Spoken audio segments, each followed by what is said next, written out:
everybody. It is Tuesday, May 12th, 2020, 6:04 p.m. And we'll go ahead and call this meeting to order of the Stayton Budget Day. Melissa, would you go ahead and do us the honor of calling roll? Everybody on the call here. I would be happy to. Mayor Henry Porter. I see him there. He's muted. Good evening, Mayor. Good evening. How are you? Doing good. Can you hear? Yes, we can hear you. All right. All right. Counselor Page Hook. I am here. Counselor McDonald. Good. Counselor Mullen. Here. Counselor Ort. Here. Counselor Patty. I am here. All right. Luke Cranston. I'm here. Connie Dominguez. Here. Ralph Lewis. I know he's here. Where's my mouse? Yes. Yes? Yes, that's him. Okay, yeah. I've got it. All right. My mouse was not working to let me. I knew it was there. Okay. And Brent Walker. Here. All right. And then I will just quickly go over staff that is also on the call. Thank you. We've got myself, Alyssa Angelo, and City Manager Keith Campbell, Director of Planning and Development Dan Fleischman, Police Chief David Frisendahl, Lance Ledwick, our Public Works Director, Jana Moser, our Library Director, and Susanna Sabraja, our Finance Director. Okay, fantastic. All right, so the next item of business on the agenda is the approval of the minutes from yesterday's meeting at 6 p.m. I would entertain a motion on that now. I'll make the motion. Okay, Luke? Okay, we have a motion to approve the minutes. Do we have a second? I'll second. We have a motion and a second. Chris. Councilor Mullen. Thank you. All right. Listen, would you please pull the council when you're ready? Sure. All right. Let me make sure I can see everybody over here. My mouse does not want to work tonight. So I'm just going to go ahead. Counselor Hook. Yes. There's my mouse. Thank you. Mayor Porter. Yes. Counselor McDonald. Yes. Counselor Mullen. Yes. Counselor Ort. Yes. Counselor Patty. Yes. Luke Cranston. Yes. Connie Dominguez. Yeah. Okay. Ralph. Yes. Okay. And Brent. Oh, he's muted, but I saw him say yes. All right. So that motion, 10-0. Okay, fantastic. Thank you so much. Yeah. So the next item we have is the budget review continued. So with that, do I read my script here now, or do we go ahead and wait for management team to present something first? Yep. No script tonight, Counselor Patty. So okay. nice and easy for you. And Lance is on here, so he'll be starting with the Parks Fund. Okay, thank you, Lance. Go ahead. All right, Counselor, quit stealing my time. I gotta get this done. All right, welcome this evening, everybody. I appreciate the time to come and present the Public Works budget to you. It's been a long year. It seems like we've gone through 14 months in the last 8 months. So I'll try to get to the business at hand real quick. I usually have an opening speech, but I am going to pass on that this year to get this thing going. We'll start off with the Parks Fund. There you go. Thank you, Alyssa. The staffing of the Parks Fund is unchanged. You can see that over the last 3 years, it's unchanged. It's 1.7. Depending on the budget and so forth, we may or may not hire a summer helper for Mr. Parsons. It really depends on, the economy and how much feedback I hear from Mr. Parsons and how those two align. So that's where we're at. 1.7 has been proposed. And with that, we'll go to the next slide, Alyssa. Accomplishments throughout the year. We've had a lot done this last year. It may not look like it on here, but I think we've made great progress not only in the Parks Department, but also on the Parks Board. I think we've gotten some really fresh people in there, really some great ideas. I think this is the first year in the 5 that I've been here that we've actually sat down and developed some goals, much like the council goals. So now the Parks Board, we have some goals, and a couple of those you may see throughout here. Actually, at the end of this next slide, this slide here, you'll see that constructing of picnic tables was a goal of the council, and those are actually, you can see in Bob there, he's constructing those picnic tables in January, and they're going to go over in Pioneer Park, next on the south side, next to the creek. There's some old concrete pads that have been there forever, and those picnic tables will be there. I think it'll be a great add for the summer, especially during this pandemic where families are going to be needing for things to do in the local area versus going out and about. So that was one of the goals that they had, and if they're not over there yet, they soon will be. We did submit for a Oregon Parks and Recreational District large grant for the Mill Creek Park. We submitted that the 1st of April. I've gotten some really good feedback from the OPRD regarding that. They actually emailed me and they asked for some additional information, but they said the application looks outstanding. I don't know what that means, but they were really impressed with it. So hopefully we'll have some good news here in the near future, and then we can bring that to council for your blessing. As usual, we perform maintenance throughout the year.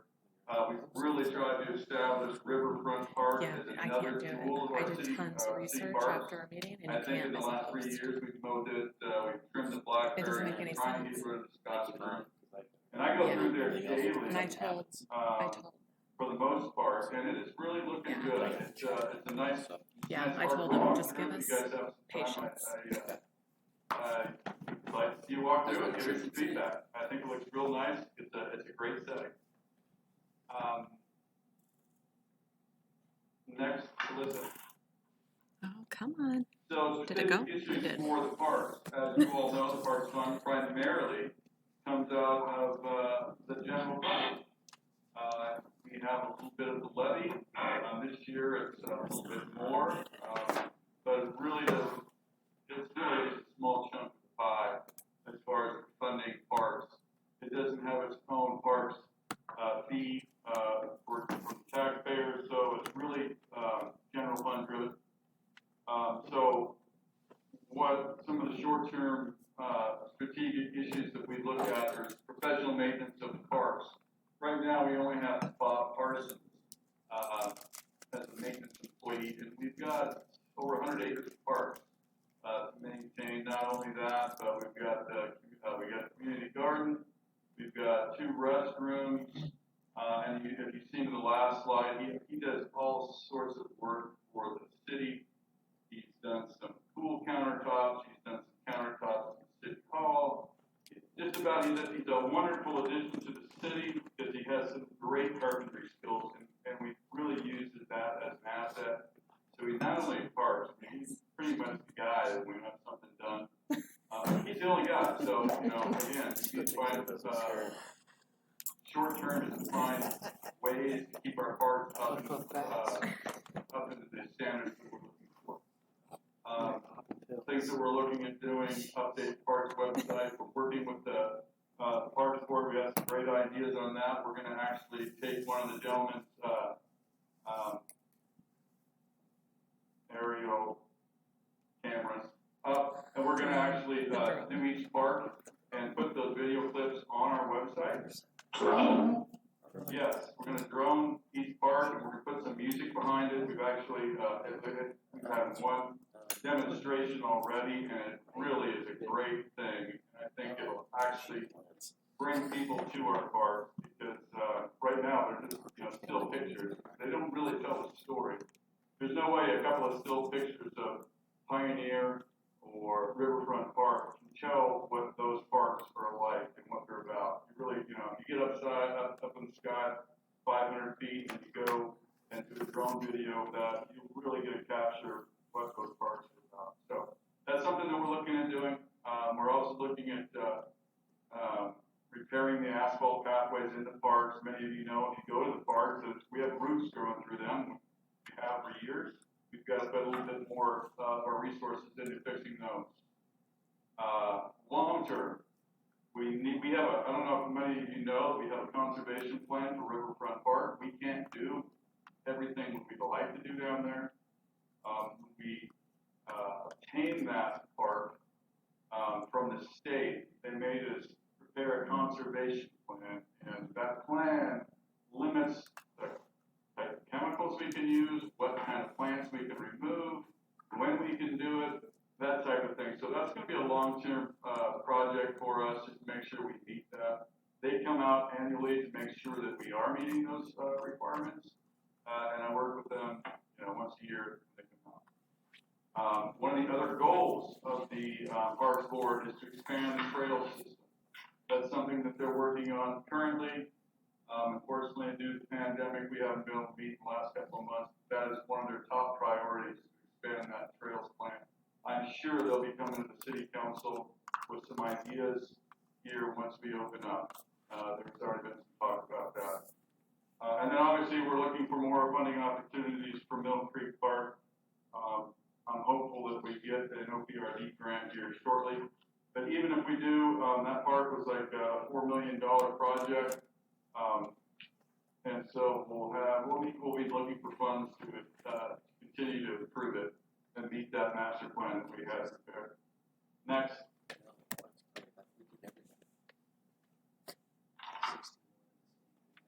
Some of the challenges and opportunities that we have, obviously, is providing enough staffing labor for the desired service levels. Again, 2 restrooms, over 100 acres of parks, 1 guy.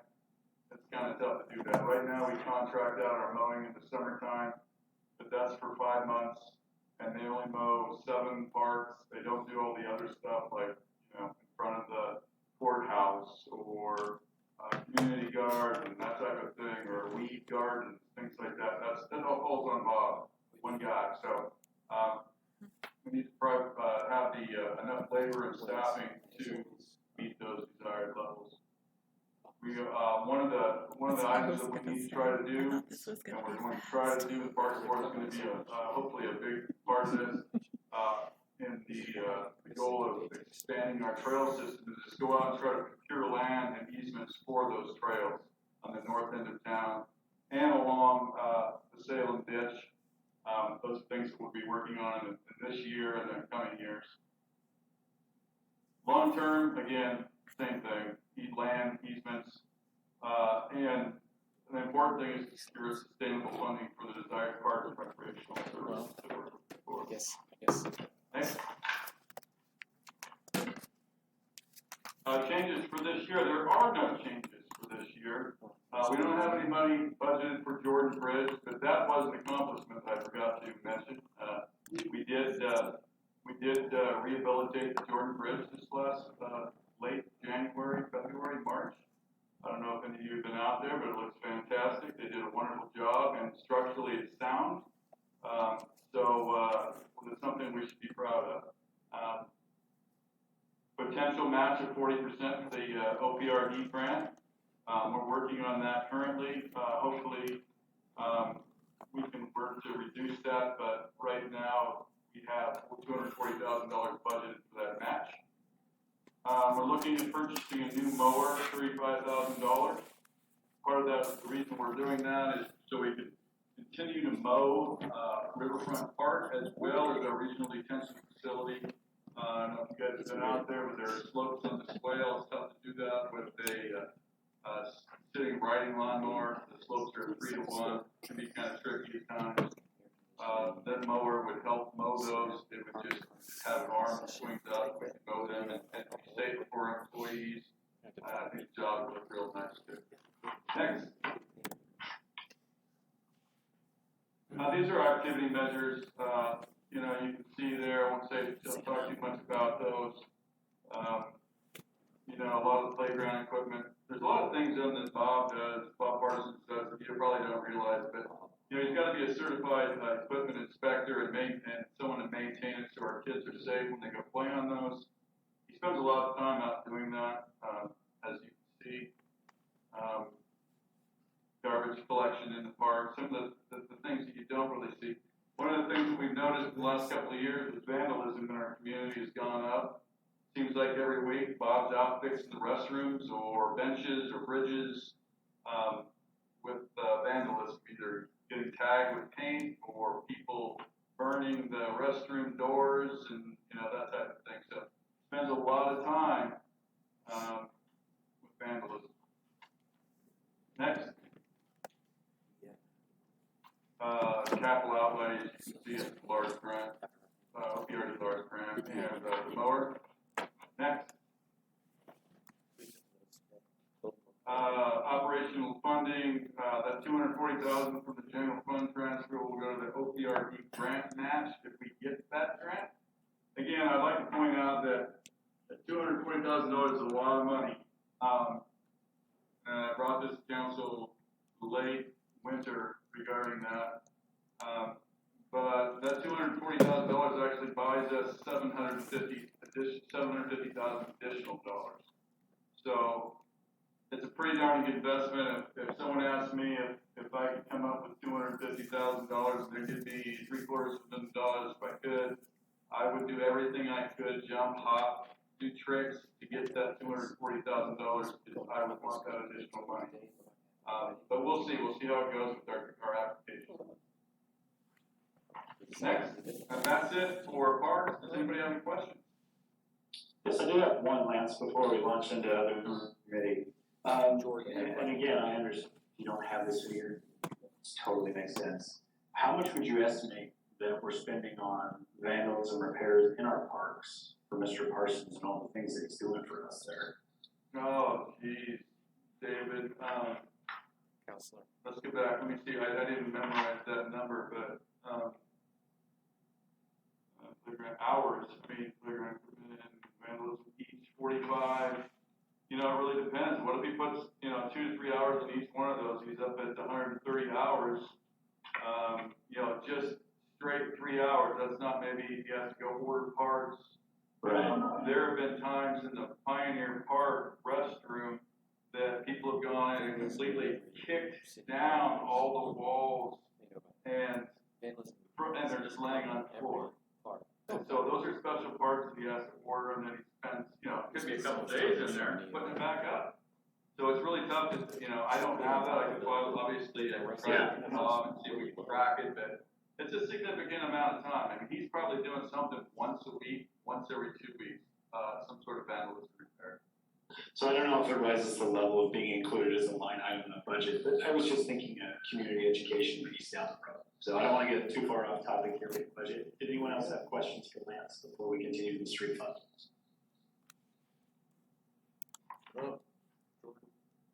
Mayor Porter had a question, and then I have a question.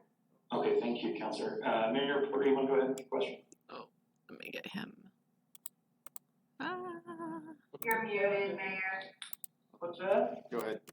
You're muted, but you're not now. You're good to go, Mayor. You want to go ahead with your question? Okay.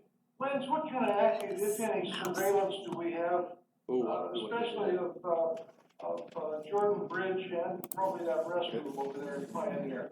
Well, we had cameras on Pioneer Park Bridge.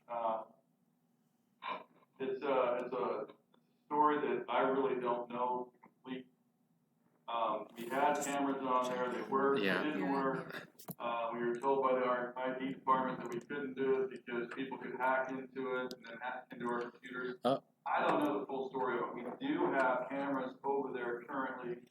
I've been told by Bob that he could go in there and with the hard drives and review any kind of film there. But the problem with that is that where we have those cameras stationed, you still don't get an accurate picture of faces real well. It's not like they're right up in front of the door or anything like that. And they're not inside, obviously. I don't think we do that. we haven't caught anybody with those cameras that I'm aware of.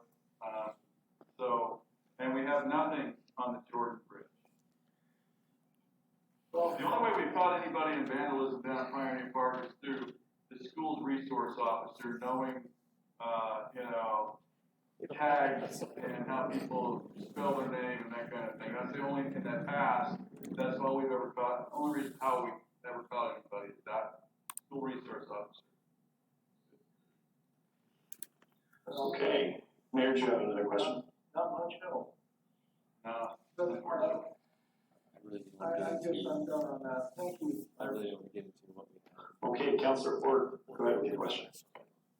Yes, Lance, I was just wondering, I don't want to get into if the asphalt projects, in the park area, if that was including, the community center parking lot, those, and we had talked about that before, how we have, some issues with some sidewalks over there, and I believe you said that was part of the parks. And forgive me if it's already completed, but I was just wondering if that's part. No, we haven't completed any of the park's asphalt paving. That is a goal. That's what we have on there as a goal. We don't have much parks funds, to be quite honest, Jordan. All you gotta do is go look at the budget. It's not very healthy. That's one of the reasons, well, yeah, it's not real healthy. We are trying to do that. I think that'll be something that we look at this year because there's not much else we can do this year because we just don't have a very healthy fund. Okay, any other questions for Lance? All right, thank you. Let's move on to the street fund. All right, let's move on to the street fund. Staffing, proposes 1.5. You'll notice throughout my public works staffing, the amount of employees, the amount of people, FTEs I have assigned to each one may differ a little from the previous year. Reason being is that we lost one of our favorite employers in our town, NORPAC. And in doing so, we lost $350,000. And so I reevaluated what my people have actually done and moved their actual FTE, or the amount of hours they put in a certain fund. So you can see water will not have as many people in it as usual. But streets, I have two of my people actually do more work on streets than we've ever billed them out for. So that's why you'll see a 1.5 there instead of 1. And you'll see that throughout. We have the same amount of people. Actually, we have one less person as usual. And I've reassigned them their duties. Actually, they're doing the same job they ever have, as they always have, except for we're now actually watching it and seeing what they do, actually and billing the right fund accordingly. So we have 1.5 this year. Next. Accomplishments, we just finished Pioneer Meadows crack seal, slurry seal in Silver Spring, summer of 2019. We joined an IGA with Marion County for a pavement overlay system project this July/August. By doing so, we saved 31% from what our normal costs are on that, which is a huge thing. We're actually allowed, I mean, it sounds weird. It's a 31% savings, but we're actually being able to do 43% more work. Funny how that works out, but that's a significant get by doing something we should have been doing all along. It works for both parties. They're saving money, we're saving money, the taxpayers are saving money, we're allowed to go out and do more work. So that's a good thing. We also removed the utility poles along Kendall Way this last year. We went underground with all that power, knowing that there's a new subdivision going in there as well as a park in the future. We wanted to go underground with our wiring. There'll be a lot of kids in there. It's just safer that way. And the street lights I have in here installed along Kendall Way. I'm waiting on that. Should happen at any time. We've already paid for it. We're waiting on some work to be finished at Lambert Place before Pacific Power will come out and actually install those. But they should be done by summer. Next. activity measures, they're pretty self-explanatory there. I didn't see anything that really stood out, this year. If you guys have any questions on that, please go ahead and fire away. I'll take those now if you want to look at the activity measures. Yeah. Okay, does anyone have questions for Lance at this point in this presentation? All right, very good. Oh. Strategic issues, short-term, reduce potholes. Just a moment. Lance? Oh, wait. You'll wait? Okay, sorry, we had a question, but she's gonna wait. Oh, I didn't see it. It's Sorry. okay. That's the number one complaint I have with streets that I receive, I should say, are for potholes. Everybody who lives in town knows we have pothole issues. But we are not the only city in the world that has pothole. Every city in the world has pothole issues. We do what we can with the funds we have. I think if you look at, the activity measures, it's still up, so that's good. The pothole repairs, we put 2.5 tons of asphalt for the potholes this last year. That's a lot of asphalt, just for potholes. So we do what we can with that. Next slide, Lisa. Thank you. Increase the ADA ramps in the city sidewalk rehabilitation program. I brought this to you folks, month and a half ago about we put the sidewalk rehab program on hold this year. We will probably take it up, perhaps in the spring. Will depend on what the pandemic is and what the economy is like, and obviously we'll get feedback from the city council prior to doing so. Lance just takes. Long term, upgrade the streets. We're continuing to do that. I think this year will be the largest. In July or August, we're doing Rowe, Willamette, and Deschutes. That is the most asphalt that we've put down. I think, well, since I've been here for sure, we put an extremely lot of asphalt down. We're doing the entire industrial area to a truck standard, because that's where industry is. And that's the most asphalt we've put down in the last 6 years. We want to continue that partnership with Marion County for the slurry field and the paving projects.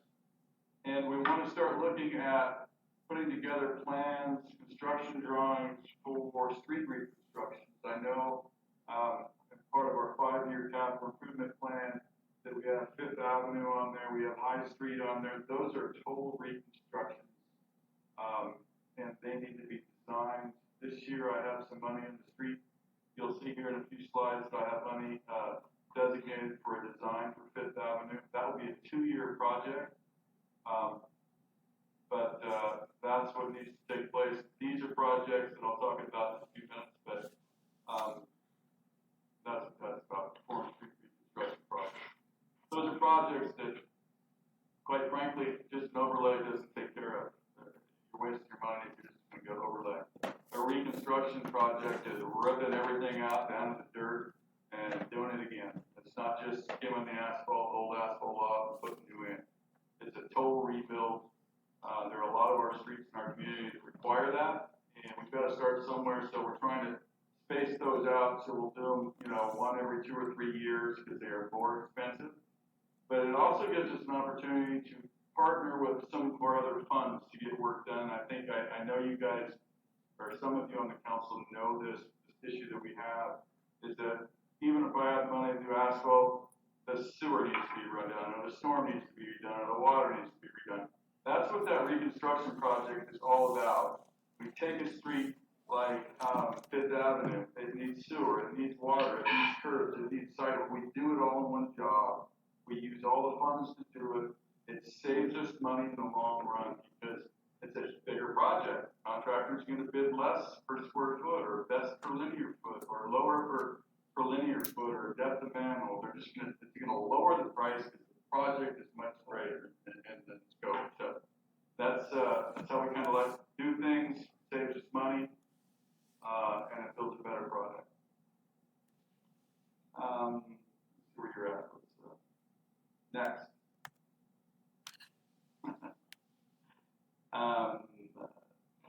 challenges and opportunities. We're gonna have to continue working with the code enforcement officer. I know currently we don't have one. But we wanna work with our code enforcement officer and our property owners to replace sidewalks that are in disrepair. Try to be proactive on that. I know it's, you know, we've had this program for 2 years now, and, to be quite honest, I know we've had some public comments at the city council, but I've heard a lot of great things from, actual, residents in our community that aren't vocal. They're not standing up and they're not coming to city It's like council, he but goes they're happy and then to. he And can't I've had stop. Right. 2 or 3 people that came to our office and thanked us for doing this. They didn't know how going about getting a Just talking contractor more or felt and comfortable Yeah, and then hiring it's like they talk contractors to do themselves this work into on this their like own. really So they're bad thankful hole. the city was stepping up and doing that and gave them an avenue to go out and replace the sidewalk, but they wanted to replace it. So I think it's a good thing, and hopefully we can continue that program in the near Hesitant future. to do it. Begrudgingly will do it. It's been a. Matching up street projects with utility fund projects, I think I just spoke about that a little bit for reconstruction. Long-term, look for additional funding sources to assist with sidewalk rehabilitation projects, street and sidewalk rehabilitation projects. One of the things I think I'm gonna touch on now, since we're talking about that, in here you'll see in a few slides that we have a $350,000 Go with the budgeted security item cameras for, now. uh, They're gonna have to go the move the roundabout security design cameras at now. Chapter. Yeah, security cameras are shit. Sounds like a lot of money. Here's where It is they're a lot at. of money. They don't work. But the key to this is we've got to And we take definitely advantage don't have any on the of the Jordan advantage Bridge. that And it's were like, given don't- to us. We had somebody try to set And fire I to know the bridge we've about got to a year look for ago. silver So, linings where we no can find cameras them. on This there either. pandemic is Luckily, only there's gonna only 2 create people watching economic, right now. Not only that, but when they do work, they don't give opportunities liquidation for wages, us so. from the federal government. In 2008, when I was a private engineer, And not only that, we the got a cameras lot of were given work, to us by a local business. during and that they time, upset when because the government was The gonna other thing fund is you have to all shovel-ready the projects. I see. And if you had a shovel-ready project, Mob, they would maybe once a throw month. money at you to do it, to put people Not back to maybe once work. a month, hey, by the way, we gotta I think it's No, an no, advantage take to us criminal that issue. we Or got people that aren't roundabout really well. together, Mhm. the And I design even done. do I need to have And some at control that over point, more you than go I after those but- grants and loans, to get that thing built. I don't see an easier path forward of designing and building that thing without government assistance. That's one of the reasons we're doing it. Plans, real quick, as far as a design plan, does that have a shelf life? I mean, is that perishable or anything? Can we invested in that? It will be reviewed by, our in-house, city engineer as well as myself, we're both engineers, as well as, Marion County. If it's approved, unless there is a huge design, modification change to our design standards, which I don't foresee. In fact, I can pretty much guarantee we won't. They won't, you know, we may have to do another review, which might take a few days to look at certain aspects of that design. And that might be 5 to 7 to 9 years down the road if we need it. But generally speaking, if it's stamped, next, July 21 or July 22 as it's complete, that project's gonna be good for 2 to 5 to 10 years. We may have to go in and reevaluate the design to see if it's good, but it's not gonna change, and if it changes, it's gonna be very minor. Okay, thanks. Thank you so much. Counselor Patty, I have a question. Oh, go ahead, Counselor. Goes back on your, part about the sidewalk, short-term goals. I was under the understanding that we were pausing that program but I still see it as a short-term goal. What does short-term mean then? Like, when do you think we'll be putting that back into place? No, you're absolutely right. We paused that, and I think I spoke to that, I tried to, I wasn't clear, obviously. We put that on hold. Yeah. I'm hoping the pandemic goes away, Counselor, within the next 6 months to a year. And we will not start it until we know that our economy is getting better and people are getting back to work. And I present this to the city council to get their approval on before we start anything. We're not gonna go out on our own and just, hey, we're starting this right now. I mean, everything's gonna go through the city manager and the city council. We'll all be on the same page before we make a move. So thank you, Lance, for that. Okay, anyone else have questions real quick? I've got, Okay, Mayor, go ahead. I can't hear. Oh, You're muted. let me Mayor, get sorry. him. I'm trying. I can't get him to unmute. You got a message. Well, let's see. I'm trying to unmute him right now, Oh, okay. but it's not letting me unmute him. Okay. Is he on mute? Yeah, I don't know if we're both hitting it at the same time. Okay, there we go. oh, I didn't know this. Lance, what's the status of our wild weed program this early summer? We're gonna be in the middle of summer with new, new hires on, ordinance. Where are we on that? I mean, is that all kind of up in the air or just growing madly like it is? I guess I'm not following you. The code enforcement falls under, planning and development now, and, they were in charge of the code enforcement. What I'm talking about on there is to continue to work with code enforcement for, sidewalk. But I don't have any control over code enforcement other than if I get a call regarding a sidewalk or weeds, I forward that information on to the code enforcement officer. That's what my role is. Oh, which we don't have right now. Okay, That's correct. all right. Okay, moving right along. Oh, Chair Patty, I have a question. Yes. Go ahead, Counselor. So just regarding the fund in general, this is kind of one of the reasons that I joined the council was, because I live in the area, like you said, where there's lots of potholes. And so obviously we have extra challenges right now, knowing that, the street fund and the gas taxes is not really, is gonna go down. But is there any way for us to prioritize those, those older roads? I know that we're doing, Fifth, and you said another one, which I'm really excited about. I see Keith coming on because we've talked about this before. I understand we've gone over the challenges. I know that it's not just a road issue. I completely understand that it is a stormwater, it is a very complex issue. But I'm wondering if there's any way that we can maybe put aside those slurry seal projects to kind of bump up our funds.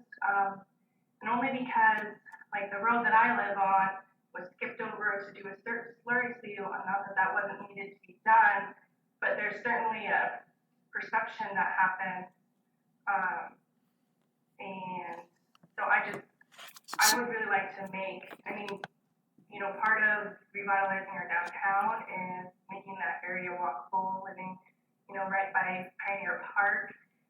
It's great to have the park there, but if, you can't ride your bike to get there, or you can't walk to get there because there's either no sidewalks or the sidewalks aren't very good, those present challenges too, So I guess let me jump in, and Lance, you can do this too. When it's several years ago, not long after I started, we started a pavement rating program called PACER, where we went and rated each street segment. We broke out the entire community by street segment, and then we've actually prioritized all the streets in the community. So right now, that information is publicly available.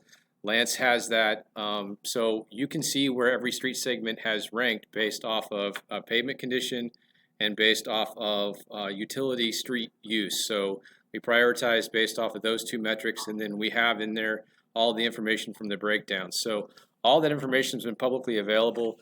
I know the council has asked for a work session. We're going to repeat the council session that we basically had with new information regarding how we prioritize the street programs, and that'll lay out where the priorities are coming from, and we'll show you the work that we're doing. In terms of slurry seals and crack seals, and Lance, you can jump in on this too, what you're trying to do is for roads that are in condition of a 5 or a 6, in terms of a 1 to 10 scale, with 10 being the best, you're looking to expand the lifespan and continue enhancements, so you make a little bit of investment now so your streets can last longer. Same thing with crack seals.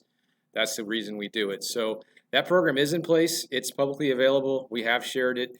The community can go out and look where your street segment ranks in terms of priorities based off of those metrics. And we'll talk what the metrics are and share that so that everybody has an understanding of the system that we've used. And I know, Lance, you want to look to at a different system, and I know you've been working on that as well, but right now Pacer is the one we want. And you can talk about the system that we have and if you think I missed anything in that conversation. I think, Keith, you hit it. There's a few things that are a little different, but it's not enough to really go over.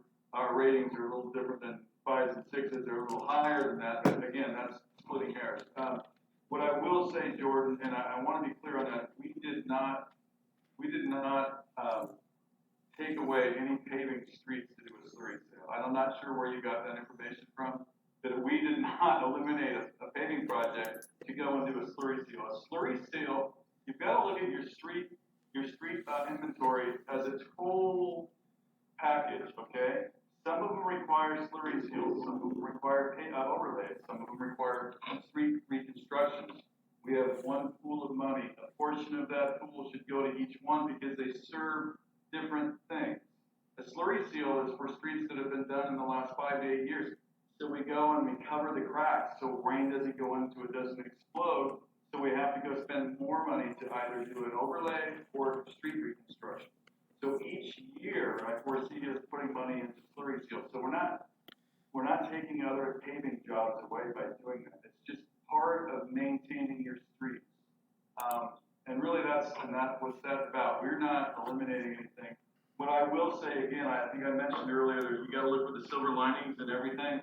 I think one of the silver linings that I'm looking at, we're trying to take advantage of in the Public Works Department is that since we're not having a sidewalk program this year, I've given my engineers directives to go out and re-rate the streets. And when they have those street ratings formed, we're going to go to the next step, and we're going to actually go and inventory how much it's going to cost to do each street, meaning Virginia Street from 8th to 9th or 7th to 8th. How much is it going to cost us to do and pave that, or what are the things that we have to do? So that way, each year when we come up, we can look at our ratings and we can match up how much it's going to cost each one of those streets so we can best align the project with our resources. This time off allows us to go and do that. It's not really time off, it's a lot of work, as a matter of fact, but those are the things that we're going to be focused on this next 3 to 6 months. And I just hope you know that we're not wasting money here. Every dollar that goes in the streets, it's going for a reason. We're saving 31% with our partnerships just for the overlays with Marion County. We're saving 25 to 50% on our slurry seals with Marion County. We're doing everything we can to stretch our dollars to get more work done in the city that, quite frankly, hadn't done anything for the last 50 years. And we're playing catch up in the last 3 blocks. Yeah. And I hope you understand that, Jordan. I'm not really avoiding your street at all, trust me. I'm trying to do what we think is best, where we get more bang for the buck each year. And it's really as that. I'm not trying to avoid Virginia Street from 4th to 9th. I'm really not. Well, and something else I want to say really quick here too is Lance referenced it. We went out for the gas tax several years ago. I mean, the needs that we had in Lance, I'm riffing off the top of my head. We identified about $25 million worth of streets repairs that we needed.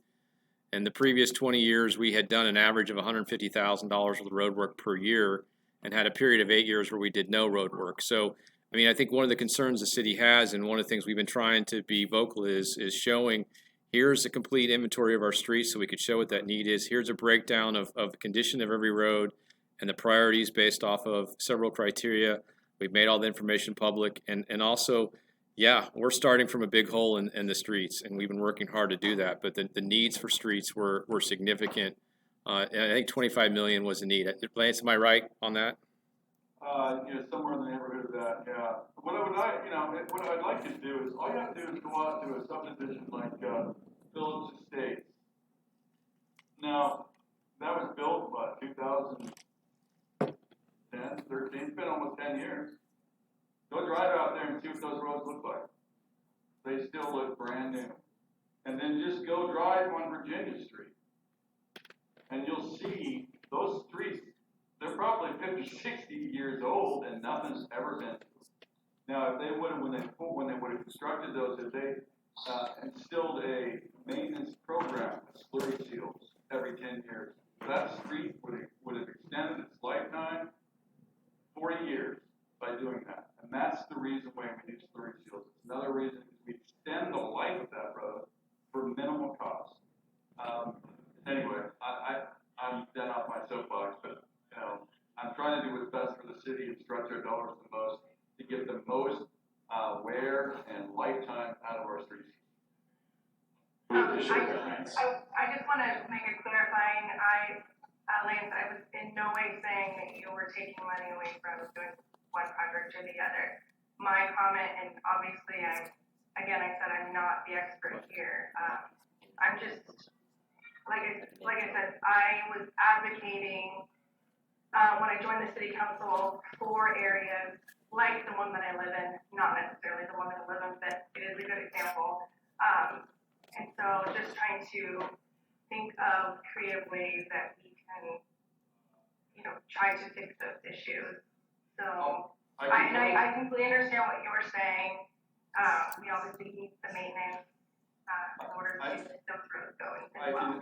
I can bring up a project, or not a project, but a program that the city has on its books that I don't think we've used. Well, I know they haven't used since I've been here. I don't think they've used since Dan's been here, which is 12 years or more.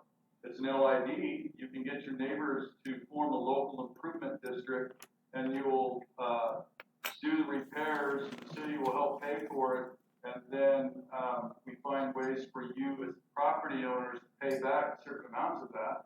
There's a program like that that's available to neighborhoods if they want to join their resources as well. I mean, I'm just throwing that out there. I'm not saying, you know, but there is a program available to do that. I know some other cities that do that with joint partnerships with the city. Homeowners or businesses want to get something done. Sometimes they'll form a local improvement district just to do that. I'm just throwing that kind of thing. We do have a Chair Patty. Yeah, go ahead, Council. Lance, first off, I want to thank you so much for getting these deals for the city. I know that we're probably all appreciative of really stretching our tax dollars, and just getting a lot more stuff done than we would have normally. But I think one of my issues that I have, where I have to kind of echo a little bit with Councilor Ork, is I'm wondering about the method for choosing High Street or Fifth Avenue. Just said something like we had to start somewhere, and I heard something similar to that with our sidewalk program. And so I'm curious, how are we actually choosing those things? No, I have not seen the website, if that's up there, of how you guys are choosing them. But I just think we should be doing things evidence-based and with metrics, so that people understand that we aren't just picking someone's street. We aren't just picking Councilor Ort's street because she's councilor, or we aren't just picking the mayor's street because he's the mayor. So let me look. It is all metrics based. Yeah, so I'll jump. Let's put Fifth Avenue at the top. Because it is a lower rated street and it has less other things to do on it. So Thank you, Lance, real quick. Keith, did you yeah, have something yeah. to add? So all of this has been metrics based. All of this has been shared publicly. We shared this at a previous city council. I know some of the council members haven't been on here. We've shared our methodology. We've shared our grading systems. We've shared the ratings. They've been publicly available for a long time. So one of the things that Lance is talking about is some of the roads do move in terms of priorities based off of other conditions, but all of this has been public. All of it is metrics based. It has been the data-driven decisions that we've been making from the beginning. I know several members of the council weren't privy to these conversations, but the information is publicly available, and we'll have that conversation again. But all of this has been driven by those metrics using Pacer. We'll talk about how Pacer is used and the grading. We've shared the grading systems. We've done it over multiple years, so you can see that. We've taken each road and put other things such as curbs and sidewalks. So we have all those designated, and we've broken out the city into literally block by block, and I think there's about 488 blocks on there. And we've also put, are they a minor collector or a local collector? down to a cul-de-sac. And so all of those things are factors in the grading system. And all of that's been publicly available. So we can continue to do that and share that. Let me finish real quick, Council Patty, if you'll let. Yeah, I please. do not want you to think that we don't have, when we're done rating these streets, that we don't have ties.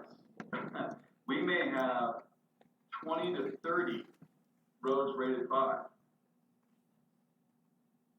How do we pick those? We do the best we can, using our best engineering judgment.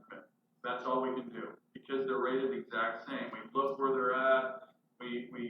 It's not just one person. I have a team of folks that sit in a room and we look at these numbers and we try to decide which streets of those 5s or 4s or 3s, whatever it have be, that are tied, which ones do we do? Because every street in Stayton, except for about 20, needs some work. Every street, other than the newer subdivisions since maybe 95 on. And just go up to Old Town. Just walk through Old Town and try not to break your ankle. Every one of those streets needs something done. Now, like I said, we may have 20 or 30 streets that are rated 5. We've got to do the best we can. We use our best engineering judgment. We look at the dollars we have available, and we try to match things up. That's all we can do. There's no secret program that we can do. We try to. We do the best we can. We don't play favorites. We don't know who lives anywhere. We just do what we think is best, and that's how we roll it. Thank you, Lance. It sounds like maybe the appetite is for additional funding down the road when it's available to invest in some more road construction. At least that's what I'm hearing. Did anyone else have questions for Lance? Sheriff Patty, I am Yes, go not ahead. satisfied with the answer.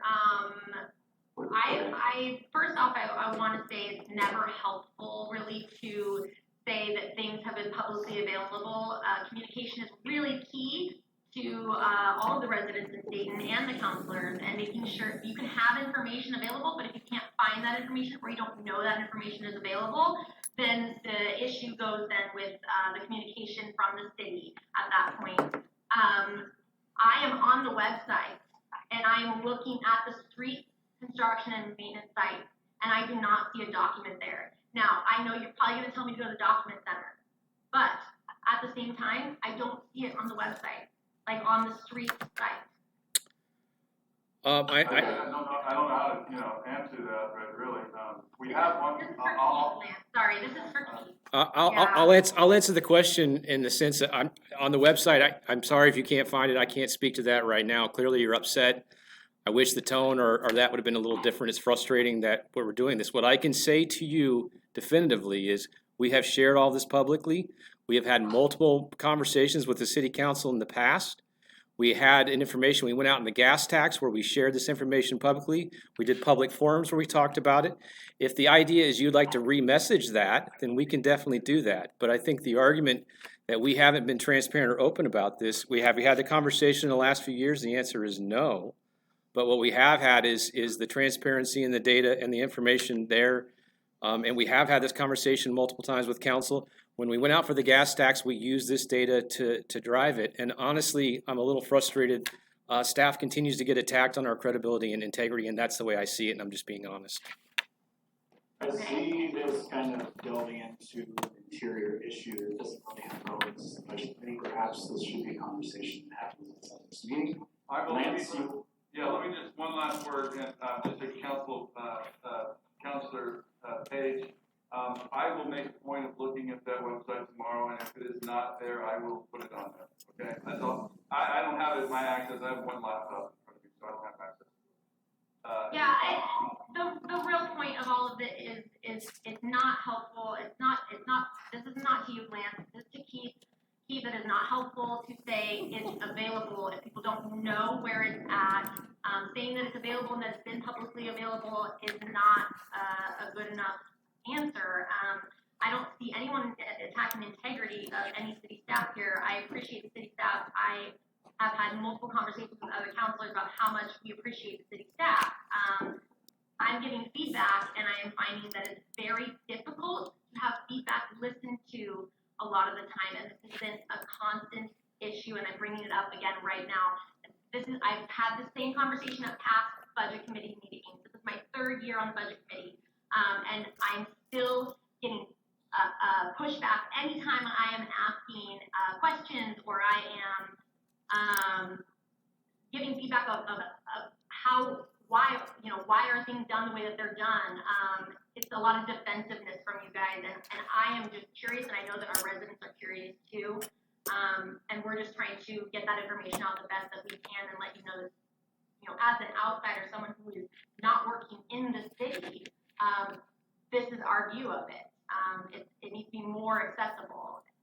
I'm just letting you know it's not accessible. Okay, I think that they have that note.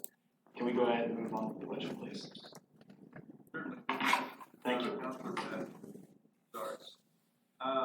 Where are we at here? More bang for the buck for state taxpayers. Next slide. Changes. That would be changes. There we go. Yeah, there we go. Thank you. Pioneer Meadows, we just will have a slurry seal applied this summer. That again will be a joint venture with Marion County. Marion County will also be paving road, Deschutes, and Willamette. And we'll have an increase of 2.5% in the street maintenance fee. I believe that's still the case. Next slide, excuse me. The capital outlay, we have $500,000 budgeted for Industrial Way. I am here to guarantee it's going to come in much less than that because of our partnership. It'll probably come right around $400,000, so that's a great thing. It's a savings of $100,000 of what it would cost if we did it ourselves. We've got $20,000 for the transportation system plan update for this year. That is looking at our transportation system plan that we developed 2 years ago and last year, and looking at our projects, prioritizing them, and trying to put a dollar figure on how to come up with a new SDCP, if at all. And we'll bring that information to council once that has been established. As you can see, I have Fifth Avenue street design on there, $60,000. It's probably going to be closer to $100,000, but I want to spread that out over 2 years to spread the money out, so it's not just one big hit right up front. And we've got the golf club roundabout design. I think I spoke to that earlier. I think that in my mind, in my eyes, it's dollars well invested for the hopes of perhaps getting a government fund, a federal fund, to get people back to work and funding that construction of that roundabout. I don't see a whole lot of other ways to get that thing built currently. So I think in doing so, it'll help benefit our industrial park area and our economic development in those areas if we get that thing done. That is it for the street fund. Are there any other questions? Okay, Chair Patty. Go ahead, Councilor Ward. I do not want to belabor this point, but you just kind of made me think of something. So do you foresee any possible opportunities with like the federal government investing in infrastructure, that there might be grants or opportunities for us to get some more money into our road fund? I mean, obviously, you don't, you're not a genie, you don't know, or you don't have a crystal ball, but Yeah, in the past, actually. have you seen anything like that? Here's what I will say. We have 3 or 4 projects right now, public works, that are designed and ready to go. I'm licking my chops for the feds to step up and put an infrastructure plan together, because we have a 24-inch force main that goes down Jetter's Way that's sitting on my desk, designed, ready to go. We have Kendall Way that's designed, ready to go. Fifth Avenue, we get that design, ready to go. Chap Road, roundabout, design, ready to go. We have projects that we can lay at their feet, shovel ready, and beg for money. And that's how we get some of this money. And Yeah. Yeah, I think that's a good point. And Lance, one of the reasons why some of these items we've kept in the budget is to be prepared for that sort of thing and to have the money available in case some of that comes. So, these were items we debated, but we ultimately wanted to leave in the budget just for the reason you said, Councilor Ort, is in case that money does become available. And in the past, during these recessions, that's what the government has done, which is to invest in infrastructure projects and to be something that we can be ready. And the council has already shown a willingness to support is important for those kind of projects. Awesome, thanks, guys. Thank you so much. Lance, please continue. Any other questions? That's it for street fund? Question. Go ahead. Is this where the local gas tax goes to? The street fund, that's correct. Okay, where is that on our, budget? Is that just in taxes? Is it looped into the tax area? That 3% is a revenue that goes into this fund, and it is spent on maintenance and construction projects only. So it goes right into overlays, slurry seals, and any kind of like crack sealing project. That's where those funds go to. Okay.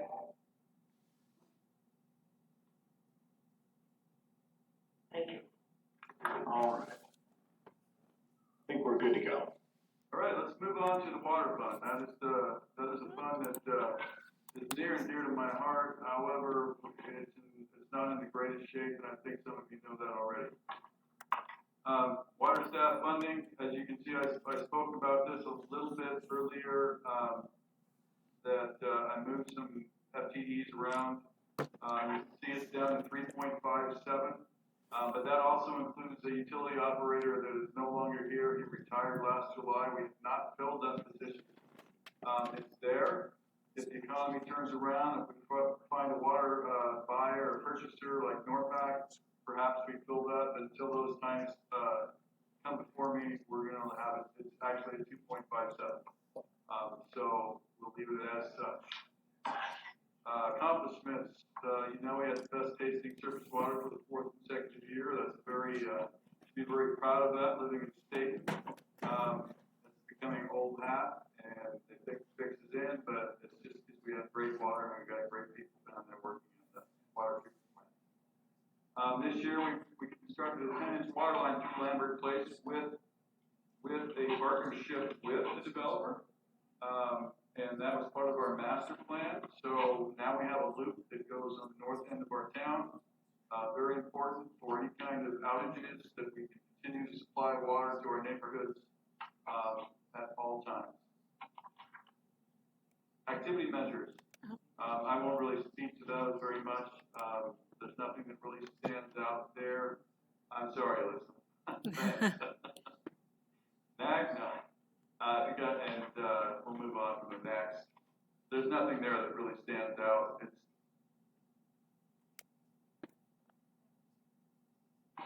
strategic planning, sustainable funds to meet our 5-year capital improvement project schedules. That is huge. We came before council last year. Andy Parks was still here and told you about the issues we have with the sand filters. This year, we really don't have any funds available to perform much maintenance at all or capital work at all. And even with that, it's going to be very difficult to meet the needs of replacing the sand filter bed that actually needs to be done this summer, but we're putting it off till next summer in hopes of finding funds to do it. So sustainable funding to meet those needs. Conduct aquifer storage and recover feasibility. We received the grant from the Water Resources Department for $154,000. We will be matching that with $154,000. That was a goal of the City Council, to find an additional water source. I think we're well on our way. I think what we know we want to do, we need to find it, we need to have it designed.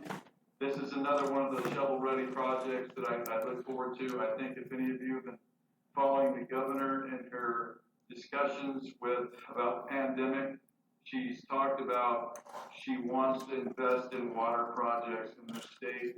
This is the type of project they're looking for. We need to be ready for it. That's one of the reasons we need to go forward with this study. So we know what we need to do, and we know what the costs are, and we can go before the state and say, look, we're ready. We need this. This is what it's going to cost. Design of the water line, we'll be doing that in-house, but that'll be for the Fifth Avenue project. And we're going to be performing a utility rate study for all of our utilities this year to see where we stand amongst our peers in the state. Design and construct alternate water source, that'll be happening this year. I'll be working with Keller Associates to do that. In the future, we want to update our water system master plan. I think I have projected the storm water master plan first and then the water master plan, but I don't have that in front of me, but it's one or the other. In 2 years, we'll start that. And in the future, we'll have to design and construct a contact time reservoir down at the water treatment plant as our community grows. Right now, we're probably good, but 10 years, we may need it. We may have to get it designed, and might be 5 years. It really depends on growth. Next. Challenges and opportunities. Again, finding funds to meet our 5-year capital growth projects. Make our water system more efficient, repair our water leaks, promote conservation in our community. I don't think we do enough for that. Our staff and I have been kicking around some ideas. We're open to suggest we try to promote in the schools and other avenues, but it's something we should be looking at. Provide water system upgrades. And that's it, long term, we want to continue to meet our needs, our city's needs, and have clean water supply. Next. We have an allocation of, or asking for an allocation of $154,000 for the aquifer storage and recovery. With that, we're looking at having, putting enough water into the ground. You can see the little photo there, that we'll get water from the North Santiam during our winter months. We inject it into the Columbia River basalts throughout that winter months. And then if we have periods that are drought, like we're coming into now, we have a severe drought coming, that we can pull 1,000 gallons per minute out for 3 months. So that will benefit us greatly. And that's without the need of the water of the North Santiam River in the summertime. We can just pull 1,000 gallons per minute out of the ground. It'll be clean, it'll be great water, and that'll be our secondary water source. Changes, increased contract services for annual system inspection, bleach, and soda ash deliveries. Next. Fire hydrant replacement, $25,000. That actually should include water line improvements. That and water shutoff valve. That was a project that I was going to actually start last week. I put the kibosh on that. So actually, that will be $60,000 and then $25,000. And then the aquifer storage recovery feasibility study, 154, and then equipment for 10. So those are the capital outlay for this year. Any questions? All right, does anyone have questions for Lance regarding that? Okay, I realize this medium doesn't really give us an opportunity to go ahead and pat you on the back, Lance, but just in writing down notes here real quick, I want to say excellent job on the sidewalks. Really glad to hear there's other community members who are coming to you and thanking you for that, and I thank you too. Also this secondary water source, very happy to see that that's well on its way. I mean, that grant, that's awesome. It's free money in a way. So nice job to you and your staff. Excellent. Does anyone else have anything for Lance? Thank you, David. Councilor Patty. Yes, go ahead. I do want to echo what you just said, David. This is a very different platform. It's harder to read body language and take those social cues. But I just want to remind all of you guys that your work is very important, and as a city councilor, you know, it's my job to hold the city accountable and to make sure that residents know where their tax dollars are going, and to communicate in meetings in a way that can draw out the details, that can assist the city with transparency so that the residents can build trust with you guys. This is never an attack on you, on what you guys are doing. I just am giving feedback, and sometimes it does feel like that isn't received well. And so I just want to be super clear that in no way am I thinking that you guys don't have integrity or that you aren't making solid decisions. I just want to have more detail sometimes of how were those decisions made, really. So thank you for everything that you've done. I am very impressed with the amount of savings that you have brought to the city and the planning that you've had to do for a public works department that was really in a lot of disarray when you took the job. Thank you, Counselor, and I will say that I don't take it personal, that's why I'm here to answer questions. It's your 2 hours, really. All right, does anyone else have questions for Lance? Moving on then. Yeah, no one's waving at me, thanks. All right. Sewer fund, next. We have a proposed of 5.84. We added a position, we didn't add it, it was always budgeted.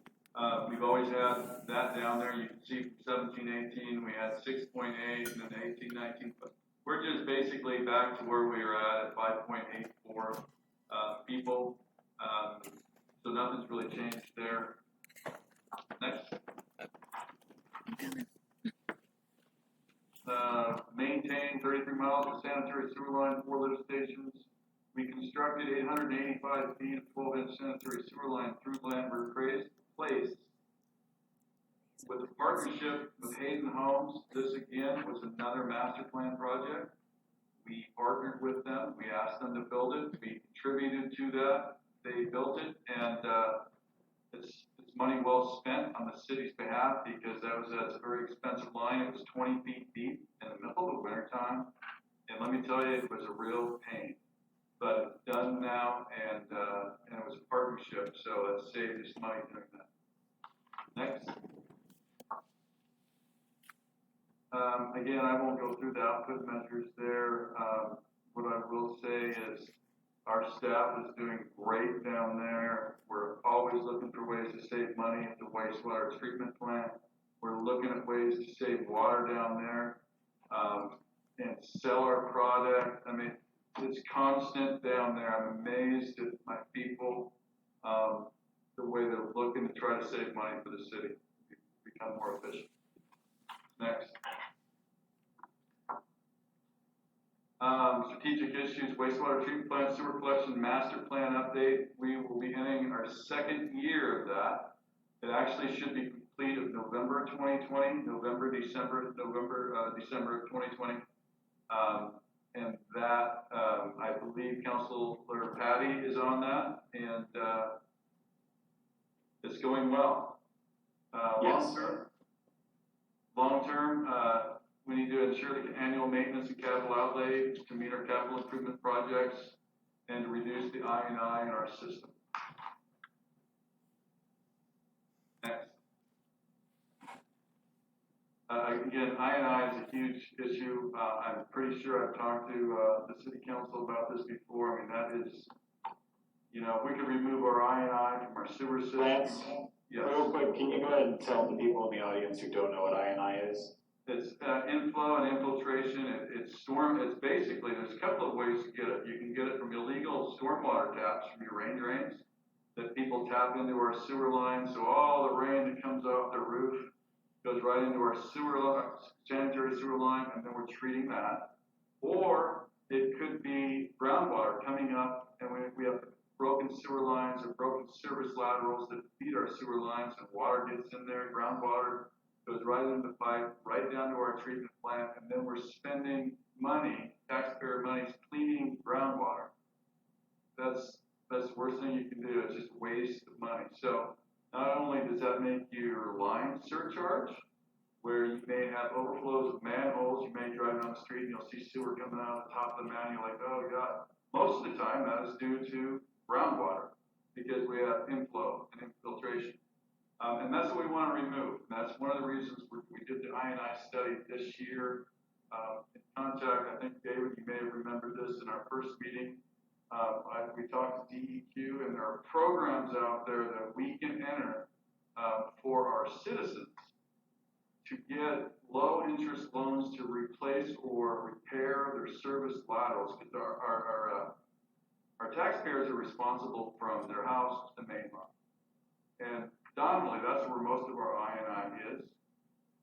And by doing this master plan now, it allows us to work with DEQ to provide low interest loans to our citizens to get those laterals replaced at a lower dollar, at a low interest rate, and that way it also reduces our I&I. So again, it'll be a community partnership with our citizens as well as the city, removes I&I, saves the city taxpayers money in the long run.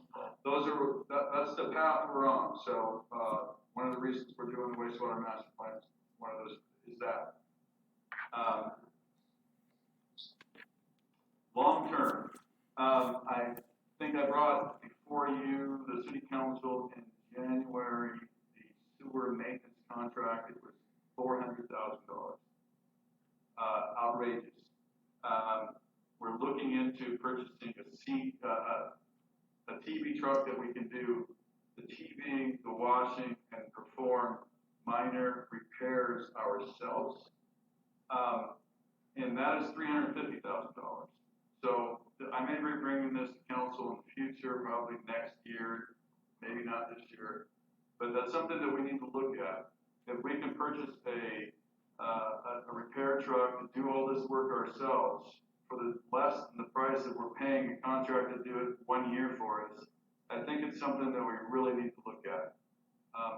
Some of these requirements that we're trying to meet are requirements laid on us by DEQ. And if we don't meet them, then it's frowned upon. I'll just put it that way. Potential for fines, things like that if we don't meet it. So I think in the future we may be looking at purchasing a TV truck to do those repairs ourselves and TVing our lines ourselves. Anyway, I'll bring that to the council later, but that's long term. That's something that's in our plans. And obviously continue to reduce I&I and replace the sludge dryer. I brought this up last year. It's a relic. We're doing a great job of keeping it up and running. It's like having your old favorite car or truck where you just keep throwing hand over fist money at it, keep going, but at some point we're gonna have to replace it. So in the long term, that's something we have on there. Next. Changes. Master plan update we completed in the fall of 2020. We increased capital outlay for the wastewater treatment plant, $250,000 to replace the positive displacement blower. This blower, we have 3 of them there. You can see those. That's a picture of them. The one in the middle is the one replacing. What that does is it provides air to our SBRs. It actually is the part of the activation process of treatment. We need to shoot air into the basins to give the bugs food to go eat and detoxify the sewage. We only have 2 now. 1 goes down, we're out of luck. So we're going to be replacing that. That's actually been on our capital improvement list for the last 4 years. We're going to be doing that this summer. And then increase the MPDS permit fees. Also, we have when I got here in 2015, we just received our NPDES permit for our wastewater treatment plant. We have to reapply every 5 years to get that. And we're in the process of now of submitting that application. There are costs associated with that. Right off the top, it's an $8,500 application fee, but there are also a process and lineage of tests that we have to form that need to be submitted with the application. That's what those increased costs are. Next. Wastewater master plan update, $250,000. The PD blower with the turbo blower, $250,000 for a total of $500,000. That is it for the sanitary sewer fund. I'll take any questions. Okay, thank you, Lance. Does anyone have questions? I have a question.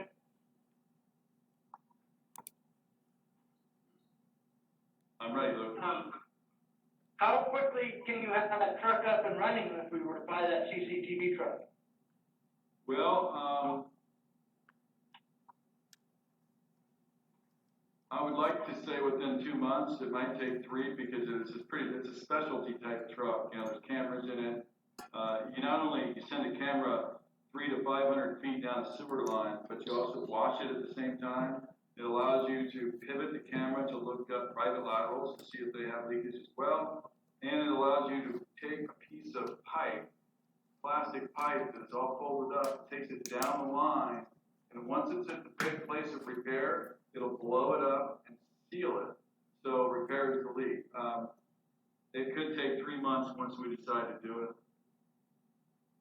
Are there, looking at the savings, something to pull the trigger on faster? I didn't want to bring it before this council, but perhaps. I would bring it to city council, if we were to do that, and we would try to figure out a way to do it, but I didn't feel comfortable doing it this year, Luke. Okay. Okay, any other questions for Lance? I have a question. Oh, go ahead. Personally. Actually, this is a two-part question. So the CCTV, is that used to identify the INI? Or how to identify the INI? It can. Again, as I told Luke, it's a camera. The CCTV it's a television camera. You run it down a sewer line. So if you do this in the wintertime, or now, because we have high groundwater, you'll see water coming in at joints, cracks in the pipe, that type of thing. So it will help identify where it's at. It'll also do lots of things that engineers like me enjoy. It'll run the grade of the pipe, tell me what the slope of the pipe is. It'll tell me the elevations of the pipe. We don't have any of that in any of our infrastructure currently. So it adds to our capabilities. It adds to our toolbox. But yeah, it will help identify. And then if the pipe if it's just a crack or a broken pipe, that's when the repair comes in, and that allows us also to put that piece of pipe in there and repair it. Okay, also with that, how do you identify what residential pipes are contributing to that INI? We have flow monitors right now. We just took them out. We put them in the ground in our manholes at critical locations throughout the community. We had them in there for 3 months, measuring flows. Okay, the type of flows that are in the sewer pipe. But I can sit down, if we didn't have any INI, I could sit down and look at the map and calculate about how much flow should be in that manhole at any particular time, just based off historical data and engineering information. And we can calculate how much INI we have based on that. The difference, obviously, if I calculate there's supposed to be 1,000 gallons per minute in that manhole, and with that flow control manhole that we installed, it's coming in at 1,500 gallons. We know we've got 500 gallons of infiltration somewhere. Then we start sending cameras up to try to find out that location. If it's not in the main line, there's only one place it can be. In the laterals. What we do with that, and we'll be doing that this summer, is we're providing smoke testing. Our consultant will come in the summertime and they'll put smoke tests in the sewer line. And then they'll take fans and they'll blow that smoke up the laterals, all right? Now, if it hits water, which is toilet, it won't go any farther because it's a low pressure. But if you start seeing smoke come out of rain drains, you know you've got an illegal connection. So then we go make that homeowner fix it. Yeah. One quick follow-up, if that's okay, Councilor Patty. Go ahead. A CCTV truck, Have you done any studies on if you can, produce revenues by providing services to other communities? Yes, actually, we looked at that, and we have two other cities that would be, very, happy that we purchased that, and we would be renting our, not the truck, we would perform the services, and they'd be paying for our folks to do it. Right, absolutely. I think that would be a great study to see, what kind of revenues it could generate, because that would really reduce your investment. And it would be something that would be a great benefit to the city to do sooner than later. You know, Lance, I think that perhaps when you do bring that to the council, when you feel comfortable bringing it forward anyhow, presenting all those things, and I'm sure he's probably already gonna do this because you're you and already thought this through, but perhaps having a total picture of the cost savings that we're gonna have by having this truck would be a really helpful piece of information to have in these discussions. I've already started working on that. In fact, I'm probably 3/4 of the way done with that analysis. When it's complete and we get buy-off, then I will bring it to city council and share that information with you. Looking forward to it. Thank you, Lance. With the limited information that I've already collected, it's pretty substantial. I mean, 10 years of 350, that's $35,000 a year you pay on the truck. We're spending $400,000 a year for the consultant year. You're gonna save $300,000 minimum annually by owning that truck. Great answer, thank you. Councilman Manning? Yeah, go ahead, Councilor. Lance, I just had a question about the, Santam screen, and if we're still, having people come and get that, how that program is going. Yes, we are. As a matter of fact, we saw a recent increase. Alyssa put that on I believe she can speak to this, on a Facebook throughout the valley. Is that what you did, Alyssa? Yes, yeah, we did a promoted post throughout, basically, I think it was a 30-mile radius, but more towards, we were able to adjust it a little so it was more towards Salem and that area. So, yeah. So we've got to see a recent uptick on that.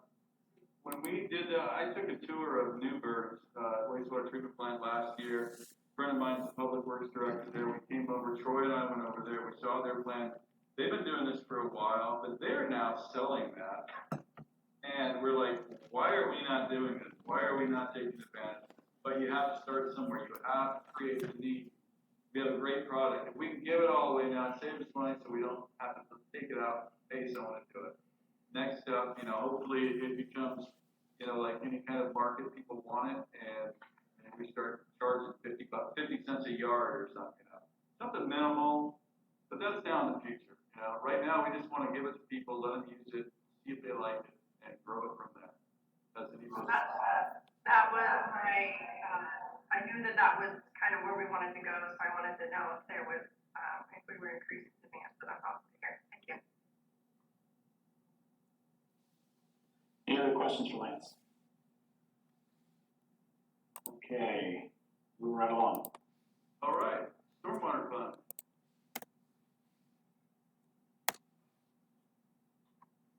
We still have a half a person there. You'll see him walking around town, from the belt down, sometimes belt. Get out of here. Next. Accomplishments. This is one of those funds that we don't have a lot of money going towards. And so what we do is we try to be most efficient with our money. We also have memos of understanding with the Santam Water Control District to try to help clean the Salem ditch. Since I've been here, we've installed 6 or 7 water quality manholes, which is 3 more than they wanted, as well as, and they're expensive, but they do a real good job. These are pretty common in most larger cities, municipalities, not so much in smaller ones, but we do it, and we continue to do it. We constructed 2 of them last year. Next. You can see the measures. I won't speak too much of that. You can see how much storm drain we cleaned and inspected, 25,000 linear feet.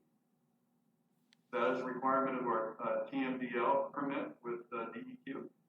That's one of the things that CCTV truck will do for us. Instead of paying the contractor so much a linear foot, that $25,000 would go towards from us, and it would reduce that cost. Anyway, moving on with that. That's about it, Alyssa. Next. Short term, I'd like to incorporate green street technologies where we can. It'll help reduce the need for stormwater pipes and catch basins and things like that. You can see a street side swale there in the picture. That's something that I'm hoping that you see more of in this community.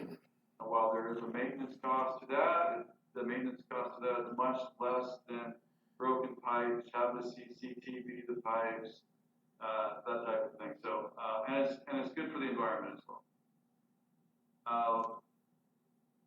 Continue to meet city TMDL benchmarks. I just spoke about that. That's a biggie in sanitary and storm. A lot of money is dedicated to that. Community education of water quality and detention issues. We continue to do that. We've made brochures that are a counter, and I believe they might be at City Hall, but perhaps not. And I believe they're on our website. Long term, we need to ensure funding for our annual maintenance, capital outlay to meet our 5-year capital improvement projects, and stormwater master plan update. That is something that's been on the books for at least 5 years that I know of. We have just not had the funding to do that. Next.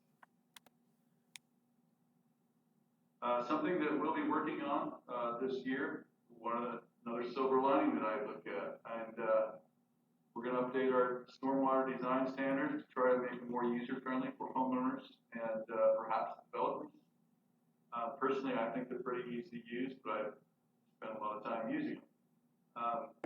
And find ways to manage our stormwater with limited dollars. Again, going back to that street swale, that's a cheaper way to manage stormwater, less infrastructure. It's surface related. It's not under the ground. You can see if there's something wrong with it versus a pipe, and you got to dig it up, or it's just cheaper. It's more user friendly, and it's efficient, and it's more cost effective. Long term, look for funding sources to meet our stormwater infrastructure needs. It's huge. We have a huge stormwater infrastructure need in our town. We have flooding throughout the town. We don't have the money to upsize a pipe to reduce flooding. Each year I get calls from over by Pine Street because the water backs up because the pipe's too small, and we have to bring sandbags to people so they can sandbag their driveways. These are things that we need to be looking at fixing, but we don't have the funds to do it.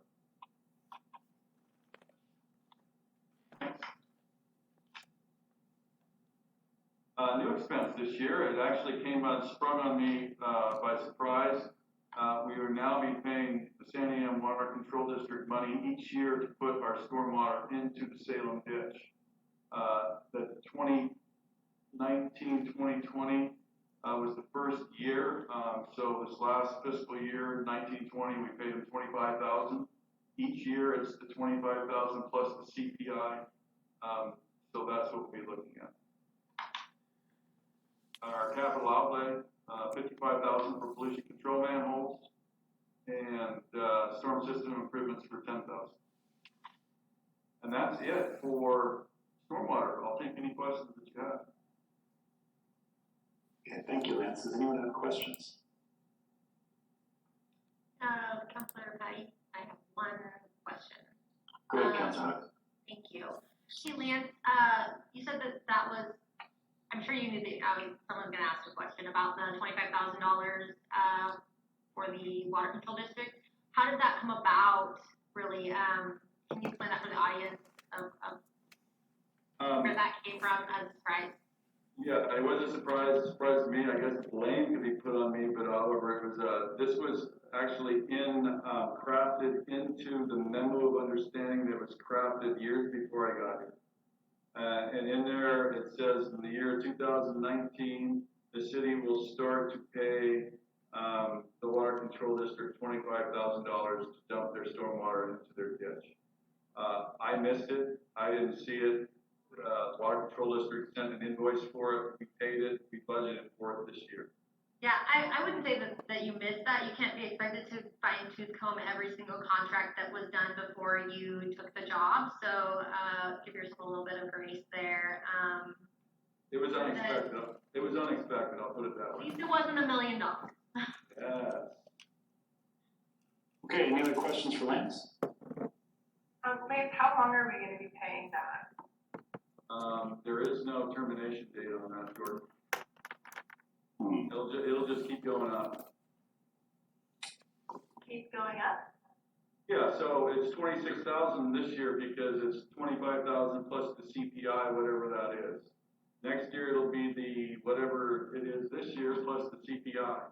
So let's just say the CPI is 3%, and we're going to pay him $25,500.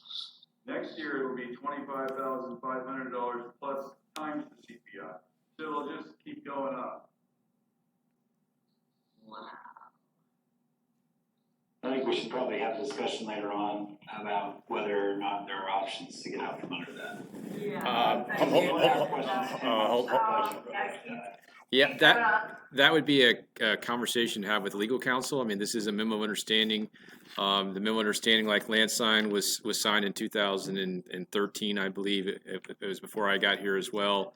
But you know, there has been a lot of obligations and burdens and expectations. And we talked about the stormwater fund. One of the memo understanding, we created this fund, so we talked about we don't have very much money in it. The reason we don't have very much money in it is, and I'm trying to remember back when we created it, but 4 or 5 years ago is when this fund was created as part of that memo of understanding. Same thing with the detention facility out that we just completed and the cost associated with that. The manhole covers some of these other expenses. So, but I would just say at this time, you know, that's a conversation to have with legal counsel. Thank you. Any other questions regarding this item? All right. Yeah, let's go ahead and proceed. Public Works Administration. Staffing is unchanged. We have 4 folks currently. We have 3. Lisa Meyer accepted another position down in Southern Oregon. So right now it's just myself, Ian, and Michael Schmidt performing the duties of everybody during this pandemic. So we're doing the best we can. Next. They're all in the office too, by the way. I just want to point that out. Accomplishments. Sidewalk replacement project. I think that was very successful. I pointed that out a little bit ago, that we've had more compliments from people than I've heard people disappointed in it. I want to point that out, and I'll just leave it as that. Water quality manhole designs and construction. We put 2 of them in the ground. One of them is very, very difficult because of all the groundwater we have. Scenic View Drive, we designed a plan for improvements up there. We added sidewalks, we widened the street, we extended the street to make it a little bit more safe coming down that hill. We put the contract documents out for Jordan Bridge and monitored all the rehabilitation of that project. The water treatment shut-off valve, that was, again, I meant to talk, I was going to talk about that, but I had to pull that back. We don't have the funds for that. I created this slide, obviously, before I just pulled that back last Thursday, so it didn't get removed from this slide. That's my fault. But that's a project that we need to look at in the future, and one of the reasons why we need to talk about the water fund and how to adequately support that fund. Right now, we have no way of, just real quick, if there was any kind of a fuel or fertilizer spill in the North Santiam River within 20 minutes or 30 minutes of our plant, we have no way of shutting that water off into the plant in that amount of time. Our people don't live 20 minutes away. by the time they get the information and get there, it's probably 20 minutes. But 2 years ago, when we had a fuel spill, we didn't hear about it until 2 days later. This year, we heard it several hours later. If that spill was within a mile or 2 miles of our plant, our sand filter beds would have been filled with fuel. And we don't have a water shut-off valve down there. That's something that we need to get done. We just don't have the money to do it right now. What else we got there? Sylvan Springs Slurry Seal Project. We managed that. Put that contract, work with Marion County, put that contract. And the wastewater master plan, that fills a lot of my time up, working with them, as well as Dan. Dan works with them as well on his side. Next.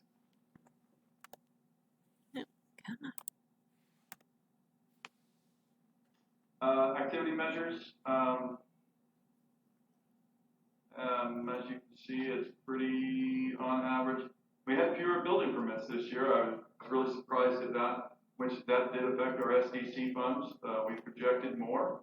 I figured Lambert Place development would have been completed much sooner than it has. And I projected, I think, 19 homes to be constructed by now, and they haven't started constructing one yet. So that's a big surprise, and that shows there. Next.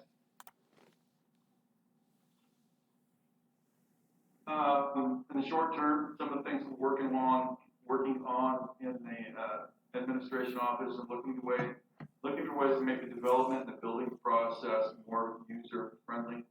And I don't think that's necessarily an indictment on our staff or our process.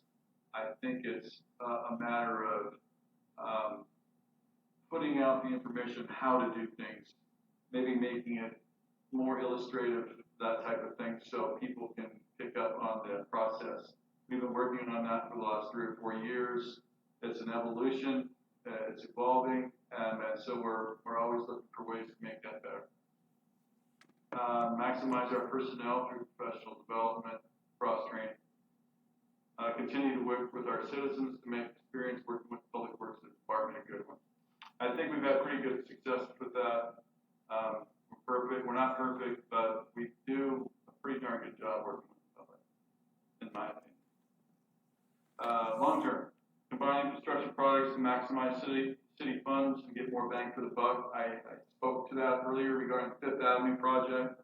That will be the first project, I believe, well, since I've been here, that we've actually combined funds to do a big project.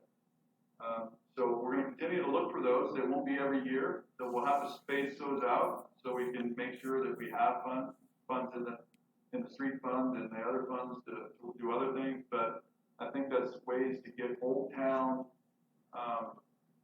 constructed up where it should be, and other parts of the town. I just put that. Long term, combine infrastructure projects. I just said that. Look for grants and other methods to help infrastructure projects. We've got the secondary water source. That was a grant. Trying to get the Mill Creek grant. We're looking for ways to be shovel ready so we can get other grants. I mean, this is a continuing, ongoing process for towns of our size that we have to be on point and ready to move for grant opportunities. And unfortunately, during downtimes in our economy, that's when they present themselves to us, and we need to be ready to go. So that's what we're working towards. Challenges and opportunities. Listen, one more. Here we go. Put city maps, as-built online. One thing we did this year, and I should say Dan did this year, we've been talking about it for a while. We put our GIS map online. That's our first step. Now people can come to our website and go to our GIS map and look at any type of utility that's in front of their house. It's on that map. The next step is to put our other city maps and our as-builts on there so people can look at what the depth of the line is or what the slope of the line is in front of their house. That'll be something that we'll be working on this fiscal year. And to Jordan, this is where we're going to be updating our street ratings and put dollar figures to that project. I spoke about that earlier. We're gonna be doing that next month, starting on that. My guys are starting to do the street ratings now. Once we get those street ratings done, and we have the average rating, we'll start putting numbers to the segments, so we know what kind of resources we'll need to build these streets and utilities out. Something that the city is working on, I put it here, but Public Works really needs to get their server updated. I think each week I'm trying to remove old files just so I can work or save something to my shared drive. Last week we couldn't save anything or download anything that people sent us because it was so full. So we need to start working on that, and I know they are. I just put that there for general knowledge. Long-term employee development training, permitting more user-friendly, work with property owners to repair and replace sidewalks. We do a pretty darn good job with that. I think we've had good responses from our property owners. And install more ADA handicap ramps throughout the city. Very important. Next. Changes $50,000 to contract services for a utility rate study. That is really, we'll be putting that contract out. That's why it's in under the Public Works Administration. That's really a fund thing, though. Each fund will be kicking in for that. So we can look at our utility rates and see where we stand amongst our peers, and then we can bring that data to City Council and make some decisions on what we want to do. Capital outlay, there are no capital outlay, there is none in Public Works admin this year. And that's it. Is there any questions regarding Public Works Administration? I don't hear anything. So I guess we'll continue on. I have one quick question. Go ahead, Connie. Chair Patty. On that shut-off valve that you were talking about, Yes, ma'am. do you have a cost or an estimate of what that's gonna take to get one of those, to order one and put one in? I can tell you exactly how much it is because I put it out to bid. Got 4 bids back. The low bid was $169,000. When I started this process, there was a capital job that I did not complete this year because I got into the year and decided we didn't need to put money towards it. So I had some money there and I thought a 30-inch valve, how much could that possibly cost? And I enlisted the help of a contractor to come in and look at it. He gave me a number, a budgetary number. And I was like, well, we've got the money to do that. Let's put it out to bid. It's over $50,000. It's Foley, so I need to get bids from 3 people. Put it out to bid. It comes back at $169,000. Can't do that, so we had to put it on hold.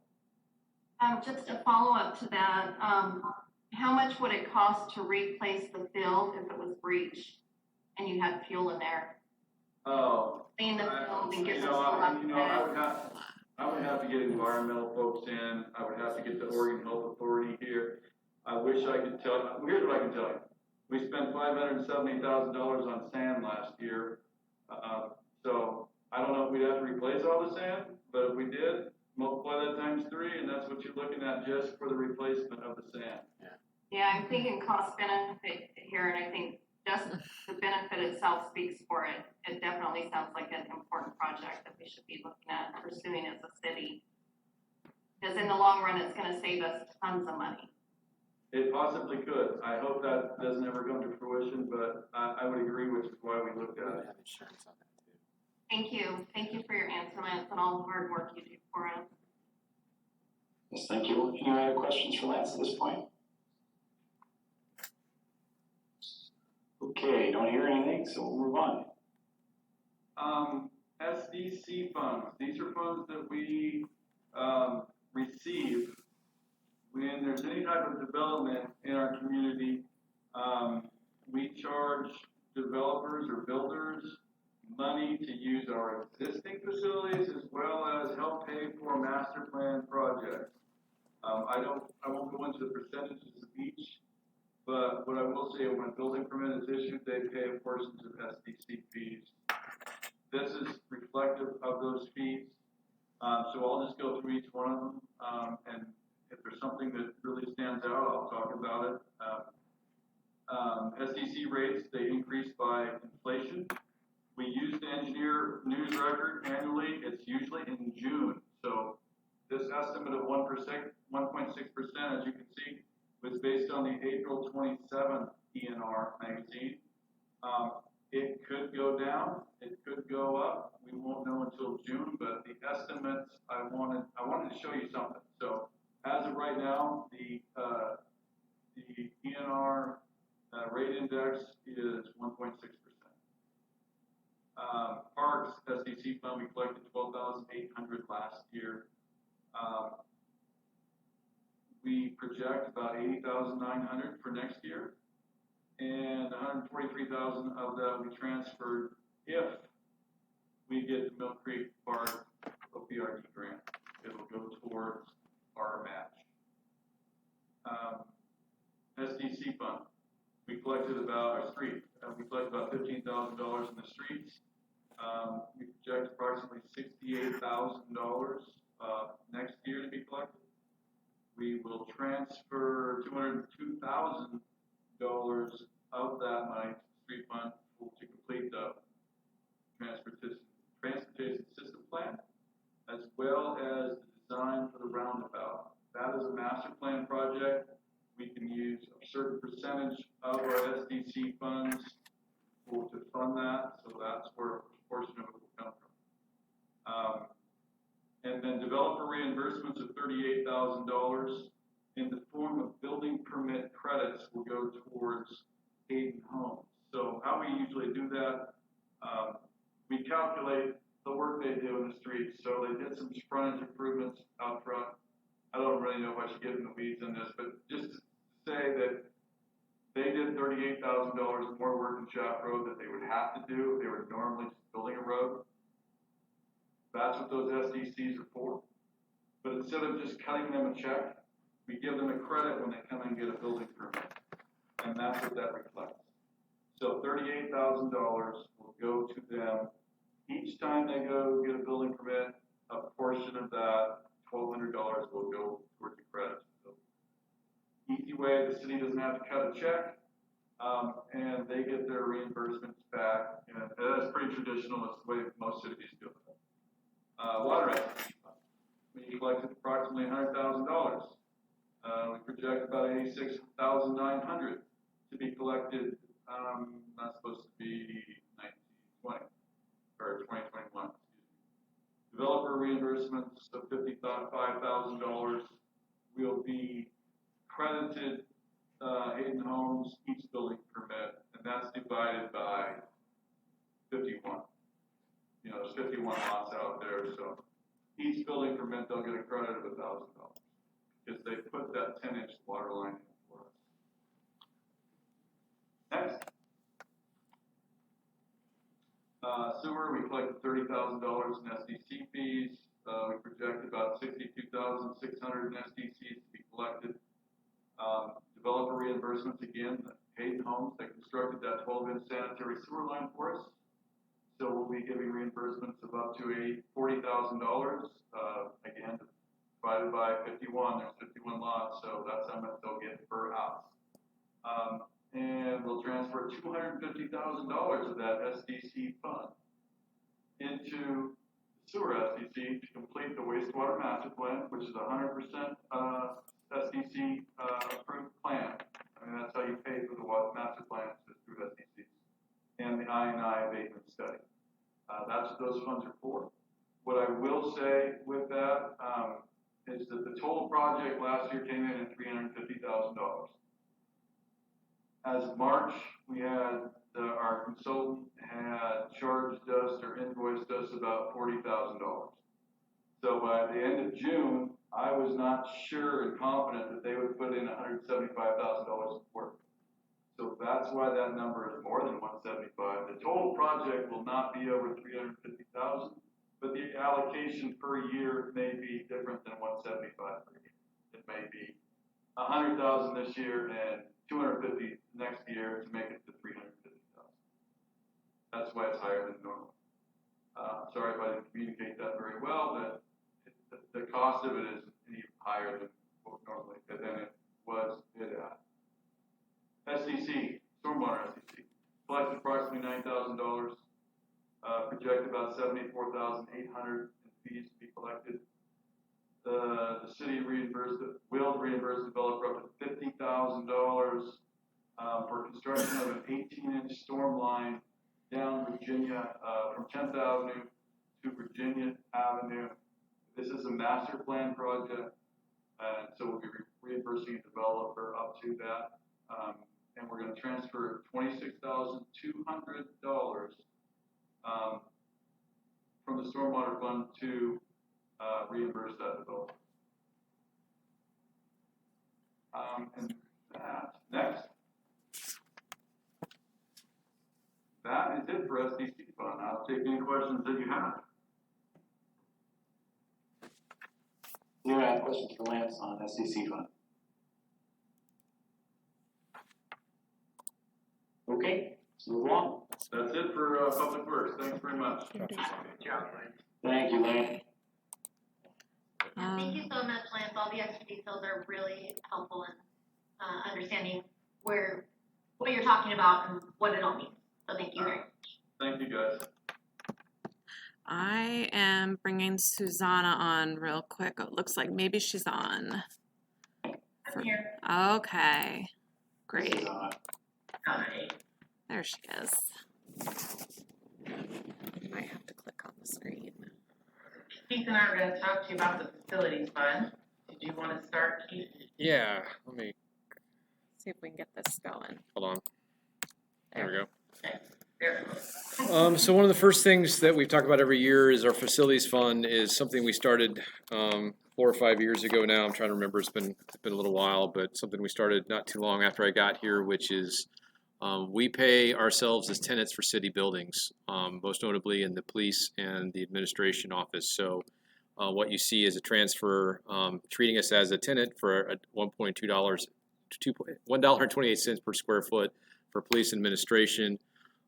We use this as a fund for either future facilities renovations or for future facilities. So that money's in there for that reason. And then we also have transfers for personnel services provided in that. So Suzanne, I'll let you cover sort of the rest. Okay, so we have the same staff size as we had to have part-time positions, and Mike kind of coordinates and oversees the bids and all of those processes for the maintenance done throughout the city building. And this is also the fund that is paying for the completion of the facility study that we started in this current fiscal year, but due to COVID-19, had to postpone it, finish it. And then the other funds are just sitting there as we pay the rent, like you said, for future building. Any questions on this fund? All right. So we wanted to call out the pension stabilization fund. You might recall from last year, this was something we started for PERS. So we have 2 retirement accounts. We have the defined benefit plan for everyone who is not a sworn officer, and then for all of our sworn officers, we're part of PERS. What we had noted was a large liability of up to $2 million in our PERS. And so what we tried to do was start a fund beginning last year and continuing this year. And let me advance this one, where we are doing what's known as side accounts, an attempt to pay down the fund. So we have an FTE position that we've left unfilled. Last year we used that money plus an additional $150,000, so $250,000 last year. There was a PERS matching grant that was submitted by the city. Susanna has noted on here, we got it in the first day it was available, and we were 30th on the list. So a lot of people went with that, and we're not sure what matching we're going to receive on that $250,000, but we're hoping to hear something at this time. We can't say. As part of the budget this year with that unfilled FTE, we're taking the money that would be for that officer and again putting it to that side account, that $90,400. So this account we're highlighting that stabilization fund and the goal of paying down those liabilities. We're still hoping the state will provide some sort of additional assistance or help. We're not alone in this, but what we're trying to do is to make sure in the future, as our needs for the police department continue to grow and enhance, and I think even now they could say maybe we need it now, but we want to make sure that the PERS liability and obligation isn't such that it's too much burden to the city. So this is kind of a long-term planning, and this is us continuing to pay into that side account. Susanna, did I miss anything on that? Nope, that was perfect. Questions on the PERS pension stabilization fund?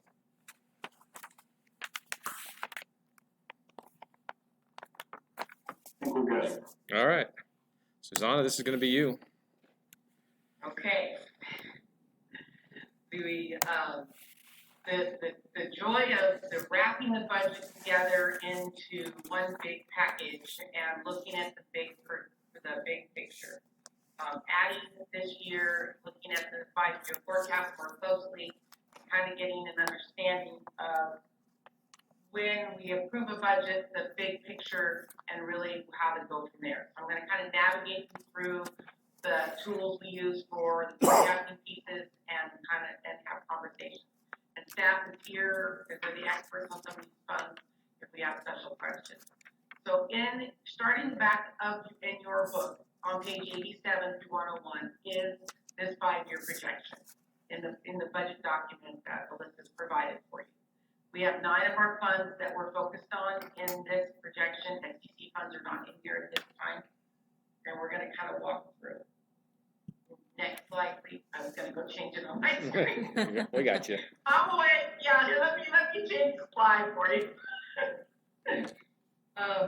There's many reasons for why the 5-year projection is a very important tool when planning for the city. And Lance, for the utility fund, have many examples of what things that we need to plan for and look at. So we have this to do those things. So look at currently where we stand, future projects that need to come, and a tool to plan accordingly. And it's also a tool to look at where our spends are and look at which ones that could have potential prices. So we can be proactive for looking at what these funds need. The next slide. I'm working on it. Some of the tools used to project revenue is we look at the county tax assessor's office and what they project our property taxes will be rated at. We look at the state and ODOT forecast of what their expectations are. We look at the CPI rate index because that's an important tool. We look at the growth of the city. We look at overall economic factors. We pay close attention to all of these things.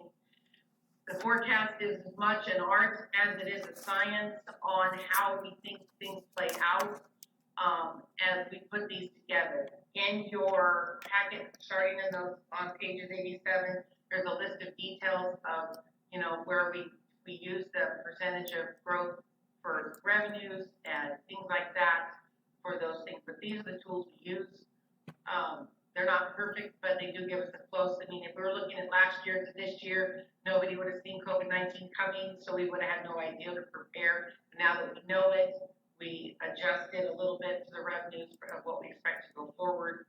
So these are the tools we use for the revenue side. Any questions on that part before I step to the expense side? Any questions for? Good to go. Okay, then the next slide. So on the expense side, we do the same kind of thing. We take a look at the CPI rate because the reality is that prices of things go up on a constant basis. We need to keep up with that, minimum wage changes, things like that. We look at the industry and what they anticipate their increases to be. For example, on this year, I went on to the utilities website to see what they projected their budget to be in their 1.6% increase. Looking at those kind of things, we pay attention to the health industry on what it's going to do to our rates. We know that we have a 5% increase coming. We pay attention to like insurances. We know that we had a 15% increase in our insurance rates for this fiscal year. We look at those kind of things. We look individually at our capital improvement plans, those things on what we need to do. We also now have started putting together maintenance plans for our buildings like the library and the pool. We're still putting the police department and the city halls together so we can plan ahead for those kind of expenditures, knowing that our roof lasts so many years, paint job lasts so many years, air conditioner lasts so many years, and the cost to replace was the last time replaced, putting all these pieces together. And in the process of putting all these pieces together and as you approve a budget, it's important that we're looking at many factors involved when we make our decisions going forward. We have to pay attention to Oregon budget law and our responsibilities for the city's infrastructure, meeting our fiscal policies, meeting our debt covenant requirements for the debt that we have, and meeting these needs to keep infrastructures sound. With all of these things in, looking at those, we know that we can't project too far out, but when you're looking at your 5-year projection, your first and second year should meet fiscal policy. And when that second year out is already in jeopardy, those are things we need to pay attention to. The third year, in any budget you look at, that is a guess and could vary dependently. So next slide. What I did is put together like a simple breakdown. The funds that are in critical state are the pool and the water funds. Those have some serious issues where we have funding issues to meet the needs of what the water fund. Lance did a great job of talking about the Sandfield fence that's been pushed back. It really can't be pushed back anymore. The importance of the shut-off valves, those things. We've talked earlier about the pool and the maintenance needs that have been pushed back are now growing in order to meet. So these two funds are going to take some real strategies and planning forward, and the city staff really looking at what we can do to move forward with that. Want to bring that to your attention. The yellow meaning right now they're okay. There's some projects that need to be adjusted because of revenue issues that could be coming up that we need to pay attention to. And but they're not as hot as the red at this point, but know that those ones have some bigger projects down the road that are even past the 5 years that you don't see on there that we need to be ready for. It's important to know that there is no more room in your water, storm, sewer, street. There's no room in those funds to take on any more debt. We won't be able to borrow the funds for the needs that need to be done. That's another part of why the utilities rate study will be real helpful to see if our rates are within reason for the needs. According to Oregon Oregon policy, our funds, our rates need to meet the needs of today and the future for our infrastructures. So those are important as we're looking at them going forward. The library and the parks and public admin are fine, but we do have a note there that depending on the levy approval, we'll make some adjustments depending on how that goes. Your 5-year projections have left the levy at its current rate all the way across the 5 years. We've done no change to those because we don't know, so it's still projected at 60 cents. Questions? Susanna, I don't want to interrupt you, put in a train of thought. You're fine. So you mentioned as far as the rating for meeting policy, am I understanding that correctly? Yes, if you look, for example, like on page 88, you see the general fund. Down there at the bottom, you'll see where it says yes, yes, no, no. That's where it's telling you where it meets fiscal policy. Okay, so I got that. On the street fund, you mentioned that for the first 2 years, we're okay, we're in the green. You know, if we're in the red, the next 3 years of the projection, that's not a huge problem, but it's something to be concerned about still. But for the street fund, I'm seeing that we're possibly out of fiscal policy in 21, 22 next year. Is that going to be a problem in any way? Yes, and that's why it's in the red. Okay, so that would be a fund that's in the red. I'm just looking at the slide that's not, it's on the yellow. It's on the yellow. This is the typo.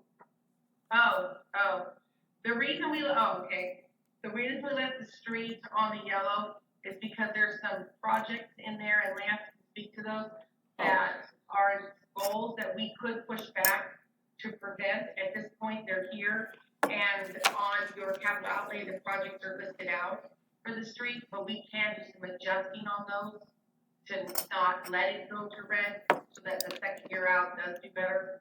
Okay, that makes total sense. Thank you, Susan. And I think the Sorry other, about that. yeah, I think the other comment about streets is there's uncertainty in terms of revenues we're going to receive from the gas tax too. So there's just, that's a fund that we definitely have some of the most uncertainty going forward in terms of projections as well. So I think that's the discussion of why it's in yellow, although looking at the bottom, I could see where you would think red. Thank you. If you look at the red on the budget, the tax in the street fund is our local gas tax. We did the 20% decrease based on 18-19 the actuals. That 173,000 is the local city's tax that they implemented.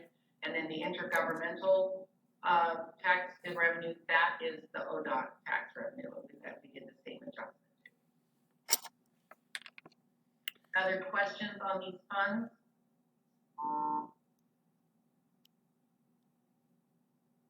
I don't hear anything, so I guess we can move on. I guess I just want to add a couple of things. One, I want to thank staff. We adopted the fiscal policies in 17. A lot of staff work in terms of starting to get the information framework. I want to thank Susanna, who really helped frame this. You know, this is a long-term planning goal and something just to help us make sure that we're looking to the future and understanding kind of what all of this is. It's a document, it's a forecast. You know, some of these things are adjustable. It's a planning document, but it gives us an idea from a budget committee and from a city of things we need to be looking at and concerns. And I think the one variable I'll say is last year the street fund looked fine and probably would have been in the green. So the variability from year to year can make a big difference. You know, when something like COVID strikes and flattens revenues, if grants come in or other things, you know, things can be moved around and be fluid. So there's always a dynamic portion of this, but I think this is a really good planning tool, and I want to thank staff for their hard work behind the scenes and the things that they did to make this possible. And honestly, our goal is to continue to expand this. I'd like to get to 10 years, and Susanna's probably just saying, please, Keith, can we just get through 5-year plans? But you know, the goal is to continue to expand this and to really show those long-term projects so that we're transparent about the things that are coming up and the projects we're going to do. And we can have conversations about that as we move forward. If I could, I'd just like to add one thing to that. The capital improvement plan, while these are projects that need to be done, this thing is really a planning tool. It's a tool for us to look at what projects we need to get done and dedicate our resources toward. Now, obviously, if we have down years, we can move things. There's nothing set in stone with any of these projects. This was a planning tool that I started 3 years ago, and I've updated annually. This is where we sit this year. Next year, it may look a little different. We may have gaps in between the years of doing projects, so we need our fiscal policy. So I don't want you guys to look at it and say, oh gosh, next year we got to do this, and this. That's not how this really works. These are projects that are in the future, and we'll prioritize those based on the budget that we have before us and the economic circumstances that are in the world, and we'll know what those are when we go to make a budget, and we'll adjust as such. But really, this is really just a planning tool. For all of you to see, these are projects that need to be done at some point, and we'll adjust, like I said earlier, when we go out and we go street to street and we put number values and we try to match up per our budget. Same kind of thing with this, you know? That's all I have. Thank you, Susan.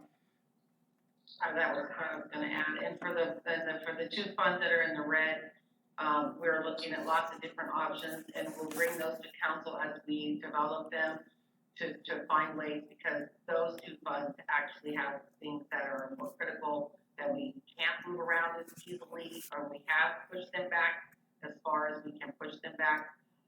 Another part of the power of this tool is understanding that the consequences for when we push things back could make things more expensive, and the consequences on how the effects of what has to get paid when, and the timing of things for having the appropriate balances to cover the city's cash needs based on the type of revenue that we come in. Okay, thank you, Susanna. All right. Well, do we have anything else for presentation-wise, Keith? This is it. We're at the questions portion. Okay. Does anybody on the committee have questions for Keith or other staff members on the board?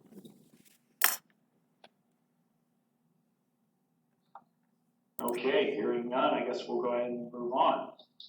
So it appears that we are to the conclude and vote portion of this if the review is complete. So I'll go ahead and entertain motions on that now.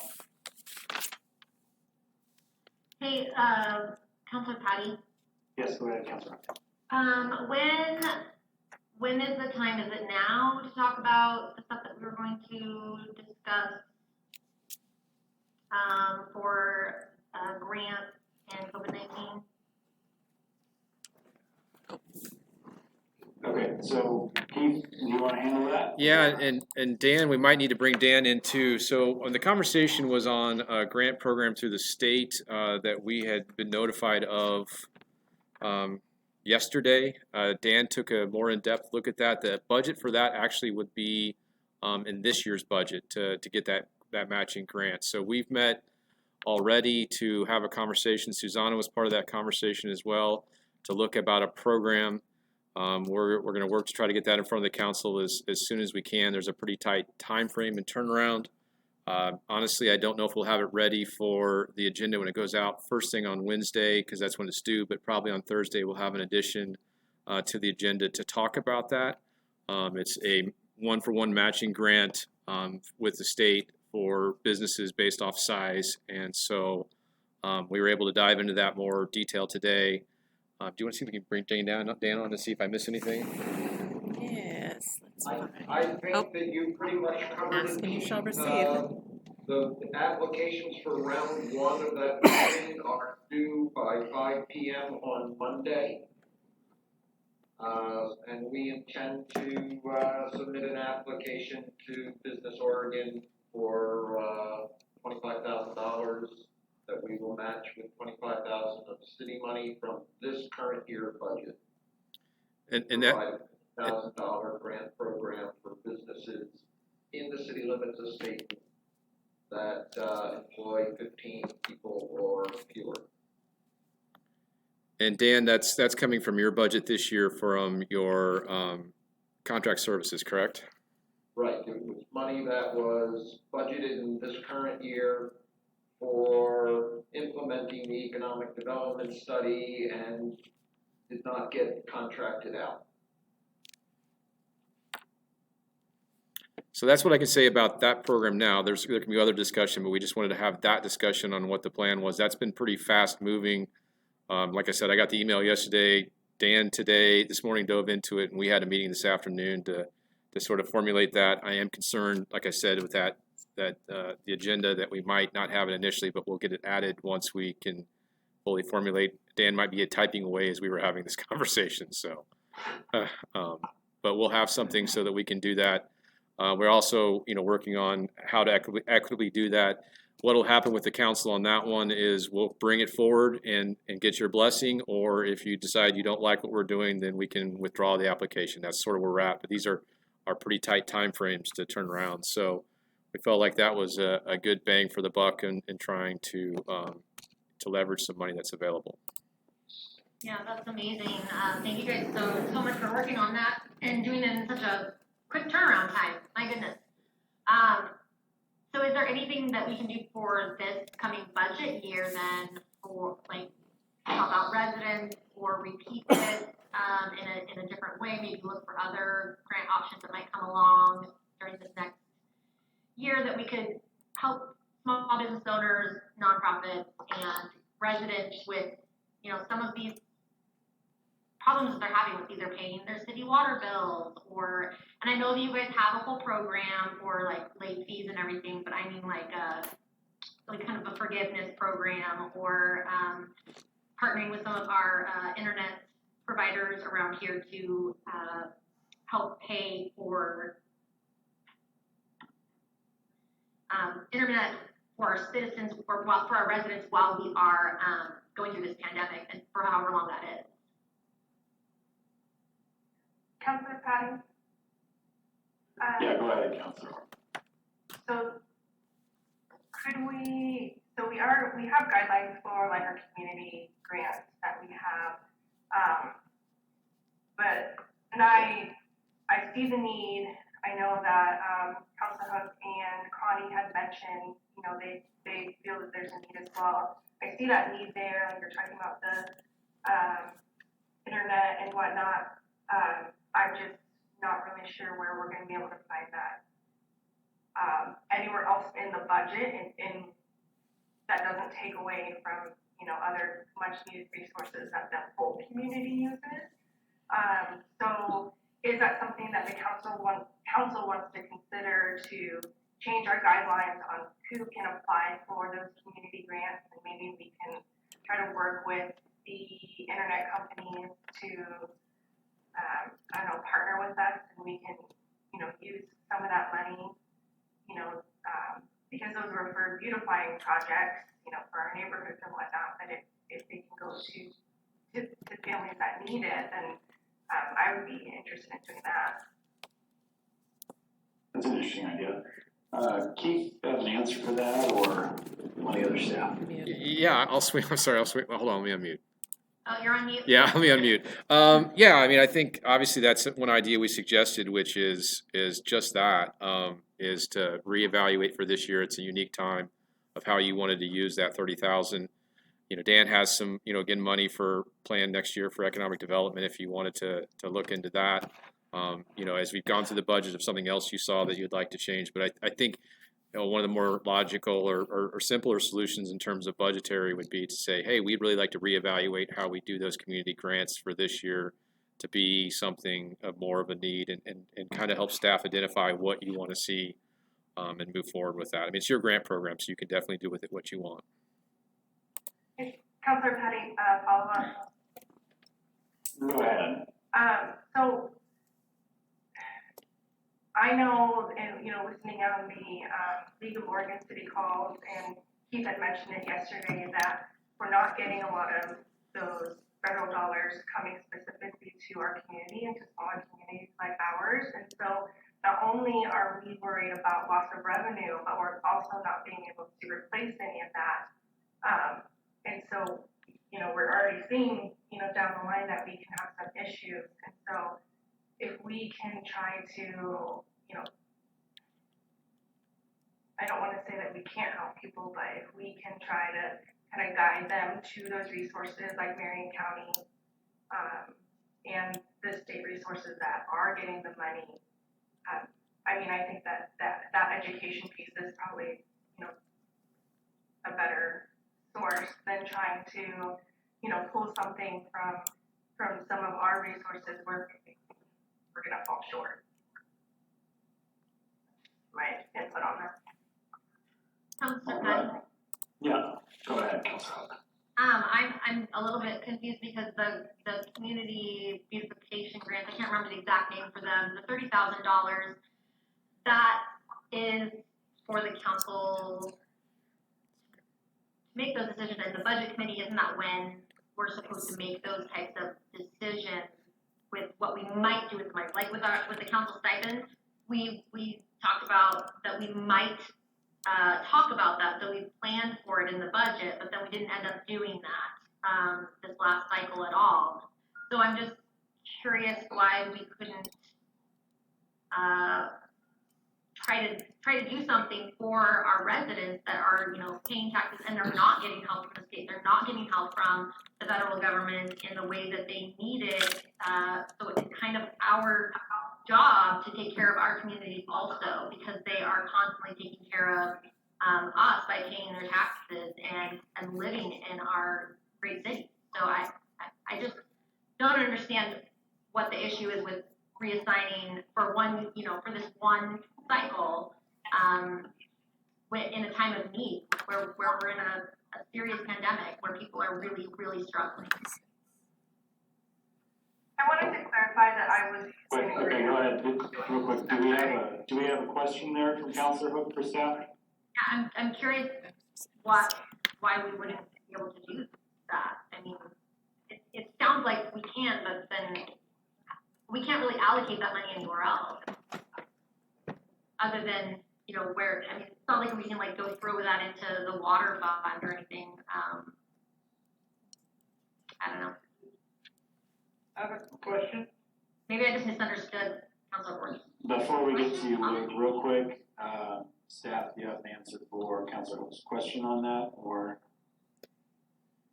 The funds for the council is inside the general fund, so that's important to remember that it's one big piece, right? It's the 30,000 doesn't just, what doesn't get spent is inside the general fund and goes into the beginning fund balances. As Keith and Dan asked today on the projections of what we thought we were gonna complete our spending for this fiscal year, if we add another 25,000, what will that look like to the 2021 budget? That 25,000 that we're looking at putting into that matching grant just reduces the beginning fund balance a little bit more, but we're still within that window. So that's a piece to remember. And another piece to remember as we approve the 2021 budget, that the staff is still not gonna just start spending on July 1st and running with it. Some of these projects that may be able to wait, we're gonna be watching, calculating carefully over the next 3 or 4 months to see what happens, because some of those projects might not even get accomplished. So as the experts of each one of our funds, as our department heads are really gonna be watching that, and that's the whole. So those are just some pieces to keep in mind, as we move forward in approving the budget. Okay, committee member Luke, you wanna go ahead and ask a question, please? So, we're discussing whether or not $30,000 can be spent as community grant or become more of a COVID-19 response grant. Is that a budget committee discussion, or is that a council discussion? We can approve it as is, and you guys can adjust it later. Staff, you want to take that away? Yeah, I mean, I think it can, I think to Luke's point, I think it could be kind of both. I think the group could say, yeah, we'd like to rededicate that money, that's what you're essentially approving. Or, at this point, the council could say, we're gonna approve this budget, but we're just letting the community know, we're gonna look at that grant, that we have and to ask staff to bring forward some ideas, or we're gonna, provide some ideas of what we'd like to do with that money. I think it really is kind of, to Luke's point, both ways. You can go ahead and approve it with the understanding that, you guys have the right to change it as you want. And if I may, in either case, it will be up to the city council to determine the details of that program, whether it's the community improvement grant, similar to what we had last year and the year before, or whether it's something new. Okay. Does anyone have follow-up Like an questions for option that? for utility assistance plan or something. Councilor Patty? Yeah, go ahead, Councilor Ward. I think you were right there, and then Connie, you're next, okay? I just wanted to make a clarifying, because I think I confused Councilor Hug. So what I was trying to say was, I feel like that's really the only money that we have, that we could possibly look at moving, is what I was trying to get at. Oh, okay. I'm certainly for looking into that. I would like to,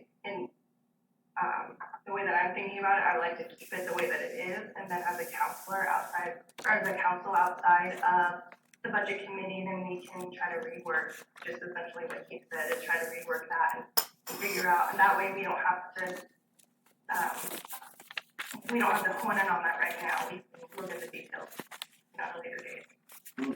Councilor Patty, I have a. Councilor Hook, go ahead. Well, Yeah, actually, thanks. sorry, I think before we get into Oh, sorry, Connie, Connie, sorry. go ahead. That's okay. You were next. Okay, so currently that 30,000 is for neighborhood grants. What all goes into those grants? Because I would also think that it would be nice to reallocate those to, help respond to the COVID-19 crisis that we're in. I think that the times call for it. And if it's something that they currently are, if it's community grants that our communities use to getting those grants, I think depending on what they're for, they may also believe that our citizens may think that this COVID-19 response is even more important. So I would be very much for reallocating those to a COVID-19 response. Okay, Councilor Hook. Basically all I wanted to comment was that I feel like this is something that we should change here in the budget committee to make sure that we have the residents, on the committee with their voice being heard, that they also support, the fund being redirected in this way, because I don't want this to be a thing of the council is just doing what they want with this grant money, because that's really not, the point of bringing this up. Is see, is this a good idea? Should we do this? And what does the whole budget committee think about doing this? This is the same point that I had last year with the council stipend. It was very important that there was buy-in from everyone, and these residents have taken their time out of their week to be here. So, Councilor Hook, it seems like you're on your way to making a motion here. Wow, you are so good at leading these meetings, Chair Patty. So before we make a motion though, because Councilor Patty, we did have written testimony from yesterday, and so we haven't acknowledged that. Yeah. And so I just feel like it's important to acknowledge our written testimony before we make a motion on something. Okay, Councilor Ward, go ahead and discuss that if you'd like. So Revitalize Downtown Stayton wrote a letter to us, and so how do we, I know that these meetings are obviously public and they are on the internet, but how is the written testimony, since people can't, I know that Steve Poisson would be at the council meeting advocating for this, at the budget committee meeting advocating for this himself, but it's only written, so how do we get that on the record? Do I need to read it? With the temporary rules, it states there's no verbal comment, but that we would pass the comment that we receive on to the budget committee, which is what we do with the council and other boards and commissions.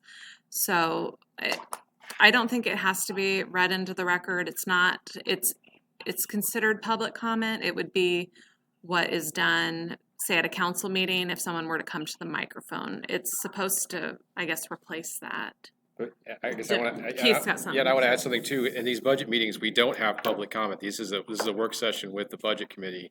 The time for them to come really is at that point. When you're going to the next step, which is when we adopt this budget in June, that's when the public comes and has a comment on the final thing. So we went ahead and passed along because it came at this time. But if you remember, in all of our other budgets, there isn't a public comment period.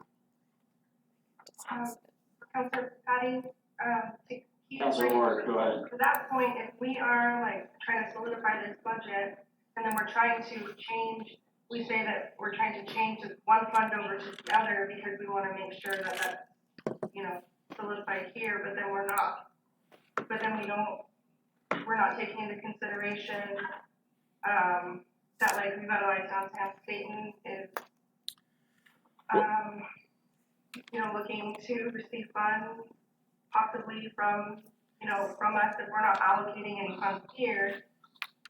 So then we get to the city council meeting and we say, well, sorry, we've already allocated all of our funds. So how does that work? So I guess, the conversation could be, last year in the budget message, we talked about money for RDS, based it on an agreement we could reach with RDS. We were unable to reach that agreement. If we need to get into details, I can. I noted that Steve wanted to have you allocate money and then negotiate. I wouldn't recommend that. I've talked to the city attorney about this as well, and I think there'd be other concerns we would have on this topic. And if we need to have that conversation now, we can, but I think that I would want to have conversation about what that testimony was and what the issues were that we were facing and what we should do in a responsible manner in the city moving forward.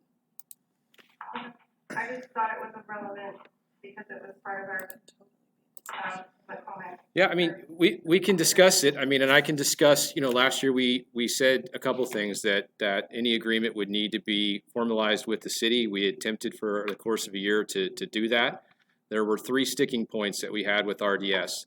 The first sticking point is we asked that they promote downtown businesses, and they said that they didn't feel that they should be promoting downtown businesses, that they promoted RDS. We asked that they work on a business retention expansion, a BR&E program, which is to work with the downtown businesses to understand their needs, to help understand what is happening and going on. And they said that wasn't in their purview as well. The third thing is we had some concerns that there isn't any stakeholders that are on the board. You know, it's a lot of people that don't own downtown businesses and aren't business owners in the downtown. And we asked that the city council be allowed to appoint 2 people to the board, both of whom are the people that would be appointed would be downtown business owners and downtown property owners, and that was rejected as well. So we took over the program. Dan's been managing it in terms of what we were allocating the money for the downtown trash cans. If you're going to give any organization more than $1,000, and I've emphasized this a lot, I don't like playing attorney, but I have spoken to our attorney at length at this. We should require a contract, and we should require audits for the money that we're giving out if it's not being managed by the city. And I don't know if RDS has the capacity to do that. That's the sticking points we had. We were trying to, RDS was willing to renegotiate and to see if we couldn't come to agreement when the COVID-19 issue struck, and we really haven't had a chance to have a conversation. I would caution you guys to authorize $4,000 that they're requesting without having an agreement or a condition of agreement on there. Those were the conditions that we asked for that were all rejected, and the reason why an agreement wasn't able to be reached. And I felt like all of those were very rational and reasonable expectations from the city in terms of giving money to them. Yeah, I would concur with that as well. Councilor Ward, did you have a follow-up on that? Not necessarily. I just want to make sure that this citizen who took the time to contact us was heard on here. So I remember Keith, we did have a conversation about that. So thank you for talking about it. It's something, you know, I've already have to like revisit the conversation. I'm sure we have to do that. And if we can come to an agreement, I think, and that would be something that would be agreeable. I think we could do that. I think long-term what they're wanting is resources. I want to caution, one of the reasons we went to the grant program is because we do get asked for money from a lot of people. It is a very common request. And so we were trying to figure out ways to do it in an open and transparent way and to be consistent in application of those as well. And I think what your city attorney would say to you if he were sitting here, I can say comfortably is, you know, we administer the current grant program as it's laid out. The staff oversees that. Dan manages that. But if you're giving money without conditions, then the city really needs to have agreements and put things in place to protect us and to ensure that our money is being spent. I think one of the big concerns that hasn't been a secret is we really want to make sure that RDS is working with the downtown business owners and the stakeholders in downtown in terms of property owners and making sure that their voices are the ones that are driving the conversation and moving forward. And even the Main Street program that gets talked about a lot, I'm well versed in that. I've gone to numerous trainings on that, emphasizes the importance of getting buy-in from those stakeholders. And I think one of the key components I would say to everyone on this meeting and publicly is that it should be really important that the stakeholders have a say in that, including the members of the board. I know that recently there's been the new vice president is a downtown business owner. I think that's wonderful. And so I hope there's more people like that where those voices are the ones that are really driving the conversation. So we as a city feel comfortable that it's being driven by the people that really have, if you will, skin in the game. Absolutely. Okay. I'm Councilor sorry. Ward, you want to jump in? Oh, sorry. Councilor So Ward, did you have a quick follow-up? I apologize. So that is actually one of the reasons that I brought this up right now is because if we change this community grant fund to completely a COVID response, but we have groups like RDS who could possibly, you know, maybe we, like he said, we don't want to, you know, we haven't been able to reach a contract agreement, but they could be eligible for this community grant that could then still help our community. Do we want to, I guess my question is, for the budget committee, do we want to have, you know, change it completely so that we don't have that ability to give out that money to, you know, to those other people? in my mind, it's more of an expansion instead of a complete switch. That's my thought. Okay, so Counselor Hook had another question, and then, I plan for you to follow that up with a motion, right? Counselor Ward? Thank you, Chair Patty. I am so glad that, Councilor Ford brought that up about RDS, and their public comments. I remembered it yesterday, totally forgot it today, so, thank you for that. Keith, I appreciate all of the extra information that you gave. It makes a lot of sense. I am with Councilor Patty that all seems reasonable.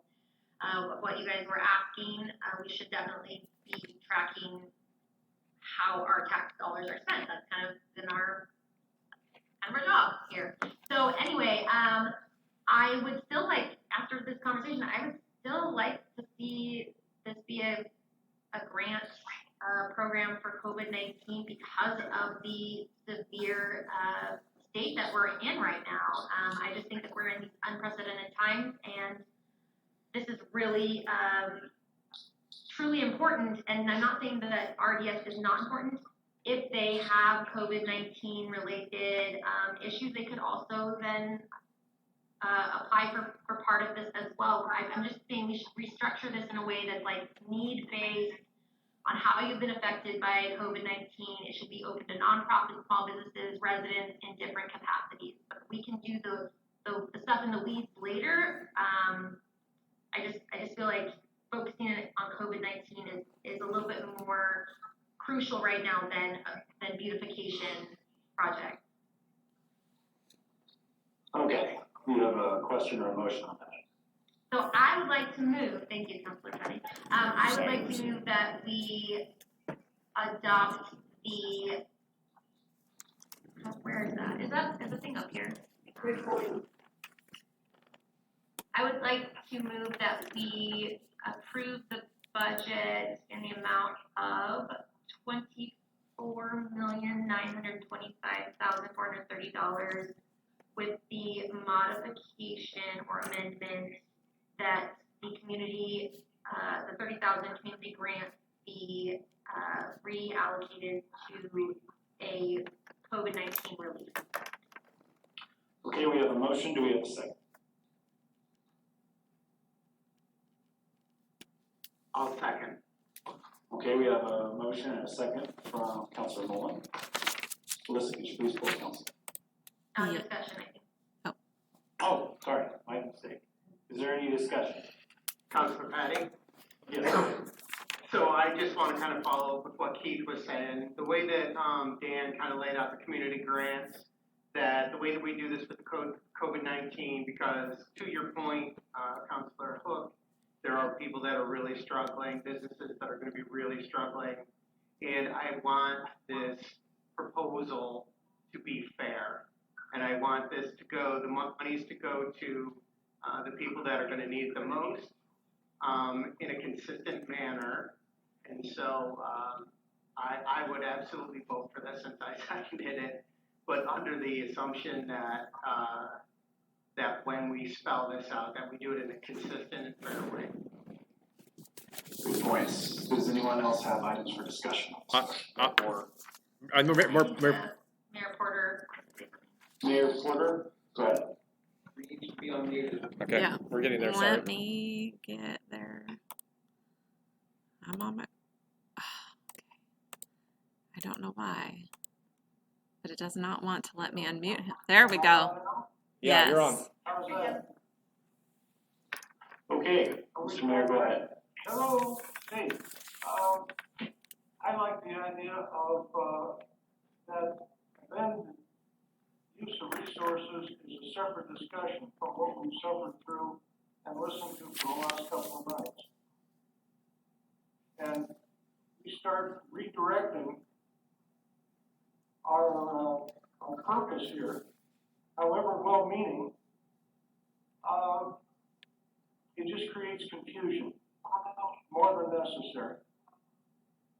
And so, I'm certainly not in favor of this as, even though I'm just a budget member. But, when we start reallocating resources at this level, there should be a separate discussion. Thank you.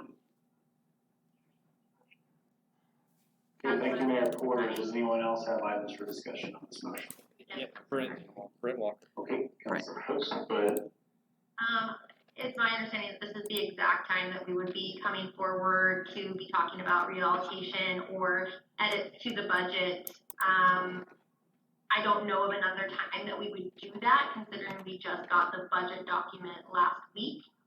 So I feel like this is an exact appropriate time to do that. It is not confusing. It's transparent. It gets the buy-in from the other budget committee members, and it makes sure that not just the council's voices are heard, but also resident members.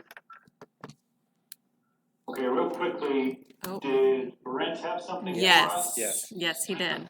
Okay, I'm very sorry if I skipped over you, Brent. Go ahead. I agree with, the mayor. I just don't think we're in a position to do this right now. And I think it is more appropriate to have the council discuss this at a later date. And I don't think, given Keith's, reservations about this, I just don't think that we're prepared to do this right at this present time. Okay, thank you for weighing in on that. Is there anyone else wishing to discuss this motion? Councilor Patty, Councilor Patty? Go ahead, committee member, or committee vice chair, I apologize. Thank you. Just a quick follow-up. With reallocating this 30,000, we could also consider allocating a portion of it to a COVID-19 response. But I think as a citizen, it's very important that we do something to show our community that are important to this committee. They also, the sufferings that they have been going through and may be going through, that the city acknowledges that, and we're stepping up and doing something to help our community. I mean, we have members of our community that have been out helping the hospitals, the first responders, and, you know, making masks, stepping up. All of our first responders are stepping up, and I think the community needs to see that the city is taking it serious. This is unprecedented times. Yes, it normally isn't standard to maybe reallocate funds, but I do believe this would be the time that we should do it, is during a budget review and approval process. So, but I definitely think it's something we need to go forward with. Okay, thank you. Does anyone else wish? It Yes, looked- is that Councilor Hook? Also, Councilor McDonald had his hand up as well. Okay, let's start with Councilor Hook, and Councilor Ward, and then Councilor McDonald. Yeah, I feel like there might be a little bit of a miscommunication of what we're doing here. We're not talking about going into the weeds tonight about how that's going to be distributed and what metrics will be done or anything. This is literally just saying, let's look into this, and we have the blessing of the budget committee to use this for COVID-19 related funds. If we can come up with a good way to do that. If we can't do that, then we shouldn't. I mean, we have to be responsible with the money. So if there's not a way to find good metrics for that, or then we wouldn't need to reallocate at that point. But this should be something that we do talk about at the city level first, and have the city, city staff work on this reallocation and this project, and then bring it to us as a council to kind of like ease through it a little bit. Okay, and then I believe Councilor Ward was next. Well, thank you. So I just said it, but I don't necessarily think that I feel like the intent is there, and so we just talked about like going through and like what the definition of what the community grant is. I just worry that making it so specific just doesn't give us the opportunity, maybe at the council level, if we change it, but then, when we get to the council level, maybe we don't like, maybe we change our mind and we want to go in a different direction. Well, then it's not at the blessing of the budget committee, so then we feel like we can't do that. And so I feel like just keeping it as a community grant and then knowing that we're going to have a conversation later on and saying we want to come back and rework what that community grant looks like, I don't think that is doing a disservice to the community. I don't really know when was an appropriate time to bring this up, but on March 10th, Carmel from the Stayton Sublimity Chamber of Commerce had also emailed us, the Stayton City Council,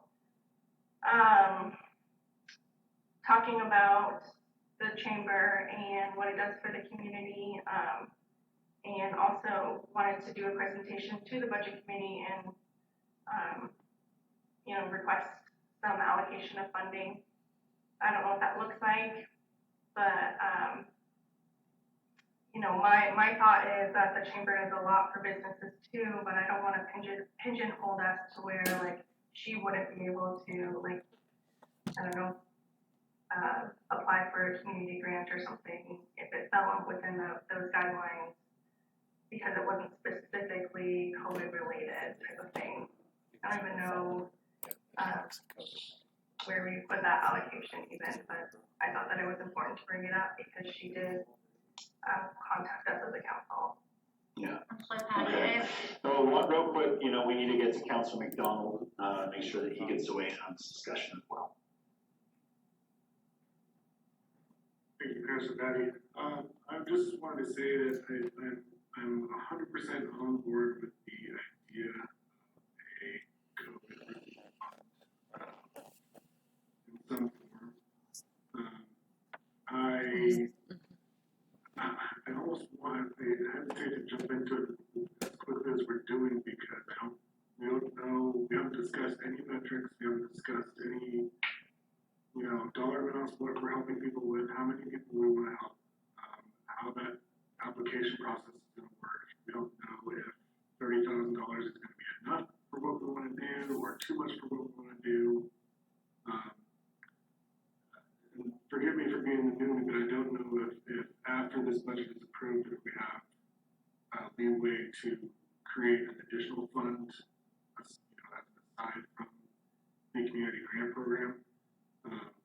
So I just think we should think about that and discuss that a little bit more before we jump right into converting this program from one thing to another. Councilor Patty? Councilor, go ahead. I am understanding where people are coming from, and I hear the concerns. We also did not, and I specifically asked about this last year with our council stipend, which we did not spend, we did not do anything with. We just allocated the money if we were going to do it that way. We ended up not spending that money for the stipend.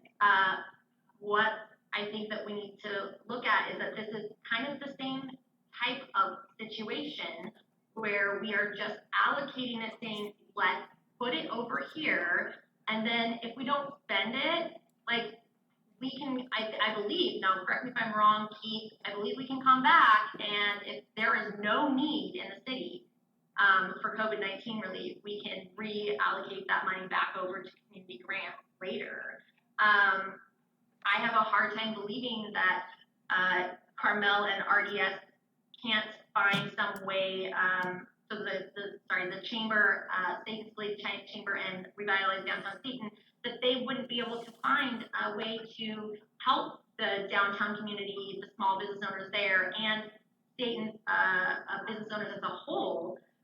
With COVID-19 relief, everyone has been affected by this. Every business has been affected. So, I mean, all I'm saying is that COVID-19 is what's here right now, and it's what's hurting people right now, and having that specifically laid out that this is what we are going to focus on, this money on, is an important message to send to our residents and our business owners and our nonprofits in the community, that there is some type of relief available, that we are able to somehow help our community, whether that's with matching funds or not, or what. I mean, I just think that this is really a message that we send.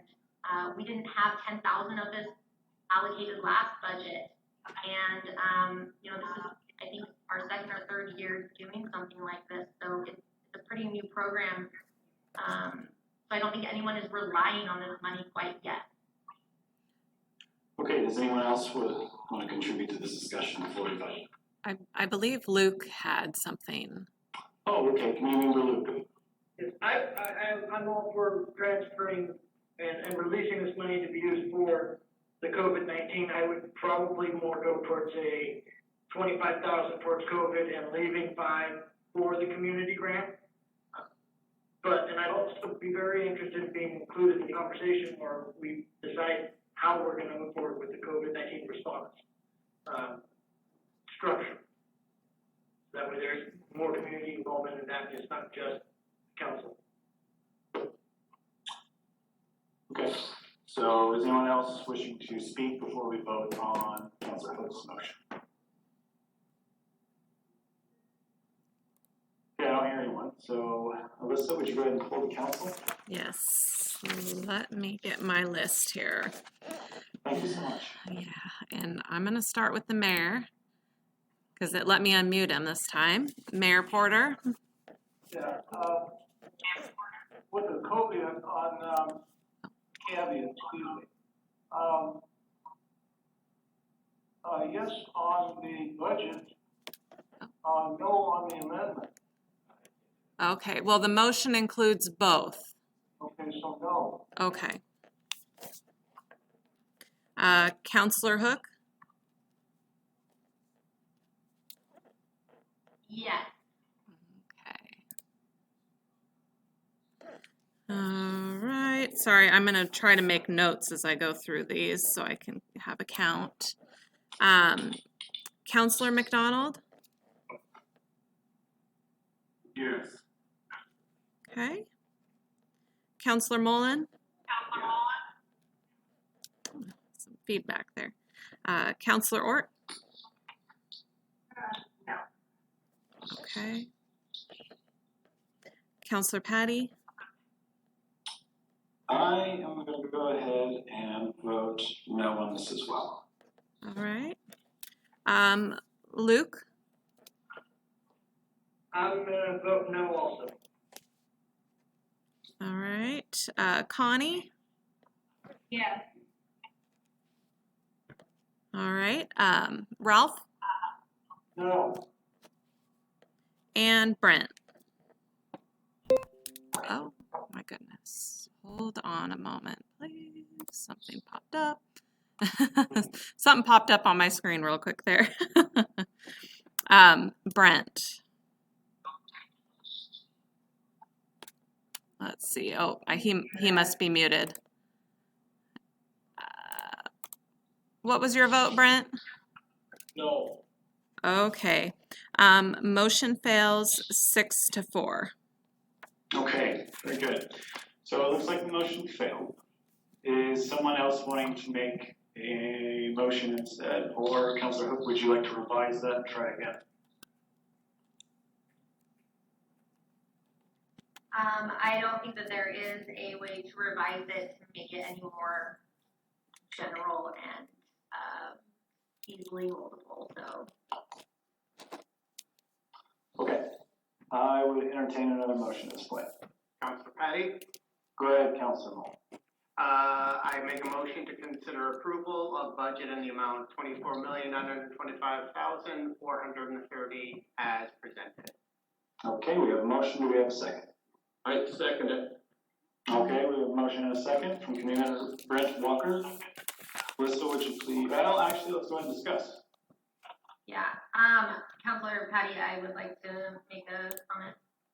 Yes, go ahead, Councilor Hook. I am feeling like the budget process in the last this is now my third cycle, really doesn't have a lot of openness for changes. This was my concern my first year on the budget committee as a resident member, and at this point, I'm just seeing a pattern now of people not wanting to change anything really, and that concerns me. It concerns me because it feels like things are already set in stone before we even get to the meeting, and then when we are kind of forgetting that people are giving testimony and making requests, and we're in this weird precedented time, I feel like it just sends kind of a bad message of we don't really care what about the comments that people have to say. So anyway, I just wanted to put that out there. My vote at this point is going to be a no on this budget because of the fact that I think that responding to COVID-19 is of utmost importance. So I don't think anyone disagrees with you, Counselor. Does anyone else want to weigh in on this discussion? Councilor Patty. Yes, go ahead, Counselor Ward. I have two things. So Connie and Luke both expressed interest in being on some sort of committee or having some input on like reworking our community grants, and I would love to. I mean, we've done it before with resolution for downtown, and so maybe this is a question for Keith, but how do we go about creating some sort of committee? Because I do agree that I would appreciate your guys' input in that, and I don't want to be out of that conversation. So what does that look like? Can you make a committee that can go over that process, the grant process, and so we can kind of tailor it to what we're looking for? Keith, is that something you can speak on? They're at this asking point, or you. is that- Hold on, let me slide in here. Okay. Yeah, I mean, the answer is the council can decide at some point if they want to move forward with something to make a motion or to request that they do what you've described there. I mean, you have the ability to do that, so that's the answer. Fantastic. Okay, does anyone else want to weigh in on the discussion? Oh, two-part, I'm sorry. Go ahead. So we addressed the RDS issue, but to Councilor Hook's point, like, what do we do when we have, the chamber coming to us and, explaining what they do for our community, explaining how other chambers, other cities help with the chambers. I feel really weird because we are talking about a budget that, we're concerned, with lots of revenue, and then to say like, hey, can we give money to this other organization or whatnot? I feel weird about that, but I also want to know what is the process so that, these organizations can feel heard. And, if this was something that we wanted to do, I'm not saying it is, but if this is something we wanted to do or entertain, how do we go about that? Well, I mean, the answer is we currently do pay a annual fee. It's part of the budgeting process to the Chamber of Commerce. I think what the Chamber had requested was to increase their funding. So, that's really kind of the heart of that. The budget committee here is basically a work session. So the time for them to come really is at that city council level to decide if there's something that you wanted to do. We don't have, I mean, this is pretty much following Oregon budget law and practices. So that's the procedure that is set in place through Oregon budget law to determine, so if you determine, what you want to do and not do. So I think that's the best answer I can give at this point. So a follow-up to that? Okay, one more quick follow-up. I'm gonna get a lot of people in this discussion. I understand. Thank you. So am I understanding, that the time for organizations like this to come forward would be at the council meeting when this budget is brought to us? That's correct, right. The budget committee is the one who works through the budgeting process. That's their opportunity to come in the public comment when we formally adopt this budget. Budget committee is making a recommendation to you and takes it forward. It needs to pass the budget committee before it can move forward to the council. The council can then vote on it. I think the concern everyone needs to keep in mind is just in terms of how you want to manage, with the requests that come in from different agencies and how you want to fund that. Okay, good point. Does anyone else want to weigh in the discussion before we vote? I'm so sorry. Yes, I I really am echoing a lot of what Councilor Hort was saying there. To me, it does seem like now is the time that if we received a letter from a community member, any of us on the budget committee, that we would advocate or at least express that was a topic of concern for someone in the community, and that we have a discussion about it. I mean, yes, that is the time that maybe the chamber would come to the council to talk on their own behalf, but I think that, you know, that's kind of our job here as a committee is, you know, people know that we're on this committee. They know how to get a hold of us through the city, and how to get us information, which is how we got these letters to begin with. I also want to urge you guys to consider the precedent that we're that we might be setting by not just allocating these funds right now for COVID and instead revamping a program we already have that works. When you go into revamping a program that already works and you start moving things around, you may see community members in the future coming to us saying, hey, well, remember in 2020, you guys, just after the budget committee, you guys just changed your program, so why can't you change it now?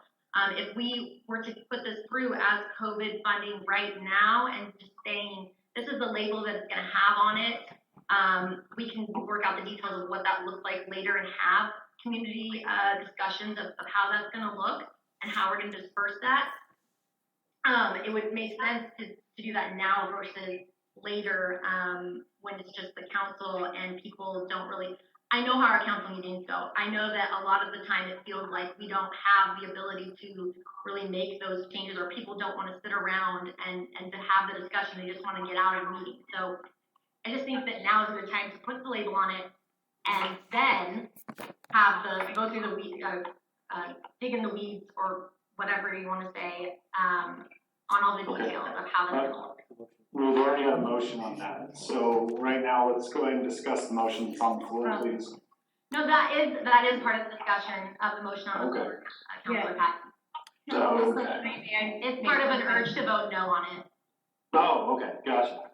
May I make one final comment on? Yes, Vice Chair. Chair Petty. And maybe Keith can correct me if I'm wrong, but my experience with passing a budget is once that you pass it, you are not allowed to change. Say these funds are right now earmarked as a community grant. Once we pass this, it's my understanding, we cannot change that. That is now a community grant. So along with Councilor Hook, I would say no on this budget because I believe that we need to at least have some flexibility in these funds and how we want to represent them for the city. Now, I don't think we have to use all of that money for COVID response, but I do believe that we need to have some kind of COVID-19 response for our community. Okay, Keith, do you want to speak to the versatility of our ability to do that? He's on his way. We're sharing a seat here, so sorry, we're sliding. I think with what we're talking about here is a community grant, and what you're talking about is a grant for COVID. So the definition of that, I think, can be changed. I mean, as of this, we can get Susanna in here. There is, when line items are put in place, that there is some structure in terms of what we can and can't do. With this one, I don't have the pause that I guess other people would have because it's a community grant as defined by the city, and what you're really saying is we're looking for a community grant specifically related to COVID-19, changing it as opposed to what it currently is, which is as how we defined it, which is improvements directly related to the health, welfare, and well-being of the community. So I think in that case, I'm not a legal attorney, so I hesitate a little bit, but it doesn't give me pause without talking to the attorney specifically on this item. Okay, Vice Chair Connie, do you have any questions on that? No, I guess that are we saying that the definition of the grant can be flexible because it will still be a community grant, whether it's titled COVID-19 or a community grant. If we have that flexibility, I would not have any problem saying yes on passing this. But if it restricts those to a set standard of what can be what that grant can be issued for, then I would have to say no, because I just don't know what the flexibility is on the current community grant that we have in place. You know, I don't know what those requirements are. So I guess as long as it's just a flexibility of the way that we're labeling it, and yes, it could be used for COVID later, then I'd be fine with that. And I'm just going to add something, Counselor Patty, sorry. No, go ahead. And just what happens when we adopted the program last year, or adopted the money for the program, it was with the stipulation that council directed staff to develop what that program's going to look like. And so that was done at the council level. So maybe does that help? Maybe explain it a little bit better. I think I would just have to see what it is, what that means, as far as how it is defined. Because normally you have a restriction on how you can issue these grants, you have to meet a certain criteria, and I just don't, I don't know what that looks like, so I'm not privy to that conversation. Yeah, I But think. if it is flexibility, like you were saying, Keith, then I would be fine. Yeah, and Susanna can jump in here. I think your concern really is this, which is it's really important that when you define something in the budget, that the money goes to that budget. I think that's the thing you're saying, right? So we talk about economic development. That's sometimes a broad category, but what you're trying to do is make sure that the money, when it's audited or looked at, or if somebody wanted to see how the money was expended in that account, you could show that it was directly related to those activities, right? What you don't want to see is a situation where you have a community grant and it was used to buy library books, for instance, right? I mean, so that's, I think, the concern you have. This is just community grant, and what we're saying is we're using a community grant. I think without talking to the attorney, I would feel comfortable saying that it's in the like mind. It is in the same breadth, and so we weren't overstepping our bounds of how the line item is defined. And that it really is important. And Susanna is doing a lot of work behind the scenes to make sure our line items really are correct, and some of the behind the scenes work that she's done, so that we can really, even going forward, it's important when you're having your line items set out to make sure that you really know where your expenses are going, and so that you can plan in the future and really have an understanding of what the trends are over time. And if you're not, allocating beyond the bad budgeting practices, it can really mess up when your predictions and things like that. Susanna, if you want to jump on and see if I add anything, please do. Having a definition that it's there to benefit the community, and then giving us, like Alyssa said, directing the staff to come up with something to go with it. That'll also give us time to see what the grant that Dan is working on will help the small businesses, because helping the small businesses is part of the support for the COVID-19. And we don't know the full impact of what that extra $25,000 is going to be able to do with that matching grant as well. Okay.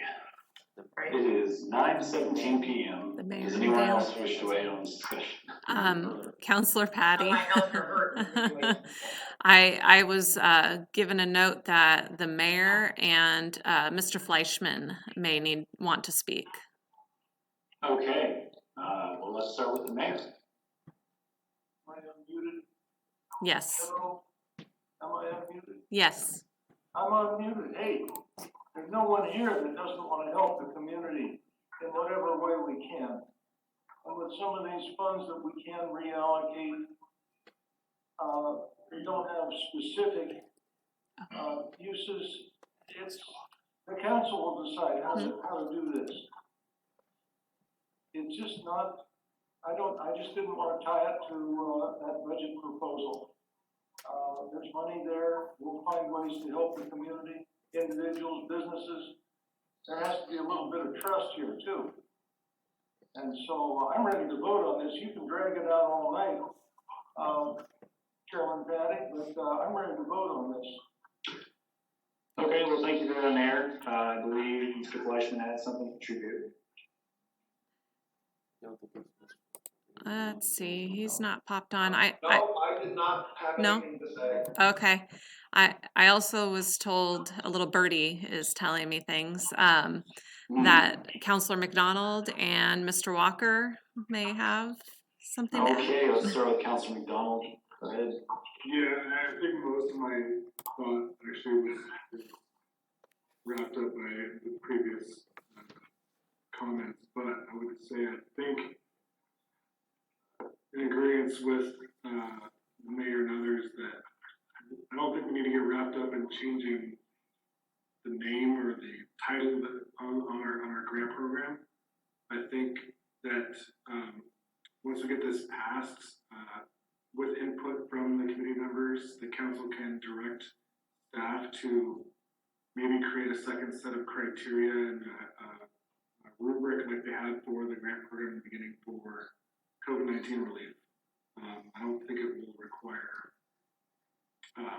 any change in specification on this particular budget. So we can go ahead and pass this and worry about that at a different time. Okay, one more person? Luke? Yes, I would just reiterate what the previous two speakers said, and I think we're ready for the question. Okay, are you calling for the question there, Brent? Please. Okay, is someone calling for the question? Melissa, would you pull the council? Yes, grabbing my sheet here. Okay, let's see, Mayor Porter, you're not muted, so. Yes. Okay. Counselor Hook, No. Counselor McDonald, Yes. Counselor McMullen, or it's getting late, okay? Councilor McMullen. I'm putting McDonald and Mullen together. Counselor Mullen. Yes. Okay. All right. Grown up right here, you can't do that. Counselor Ort. Yes. All right. Counselor Patty. Yes. Luke. Yes. Connie. Yes. Ralph. Yes. And Brent. Yes. Okay, motion passes 9-1.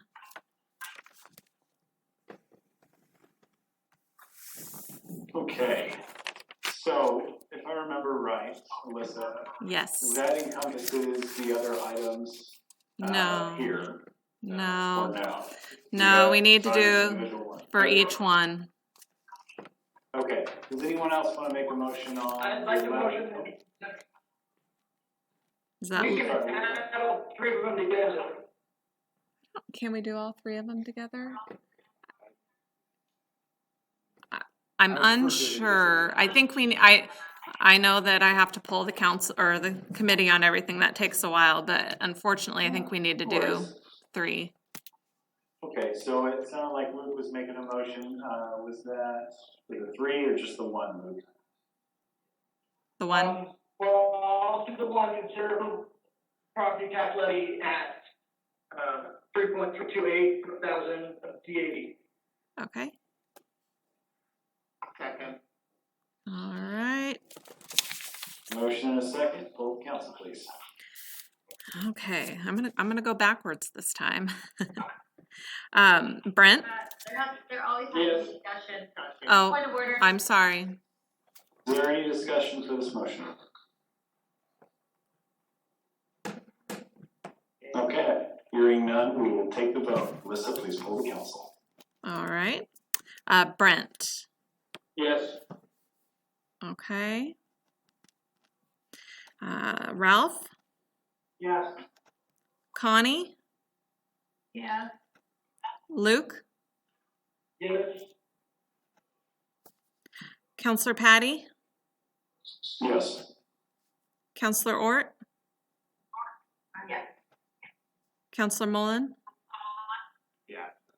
Got it that time. Counselor McDonald? Yes. Counselor Hook? Yes. And Mayor Porter? Yes. All right, motion passes 10-0. Okay, does anyone else want to touch these other items here?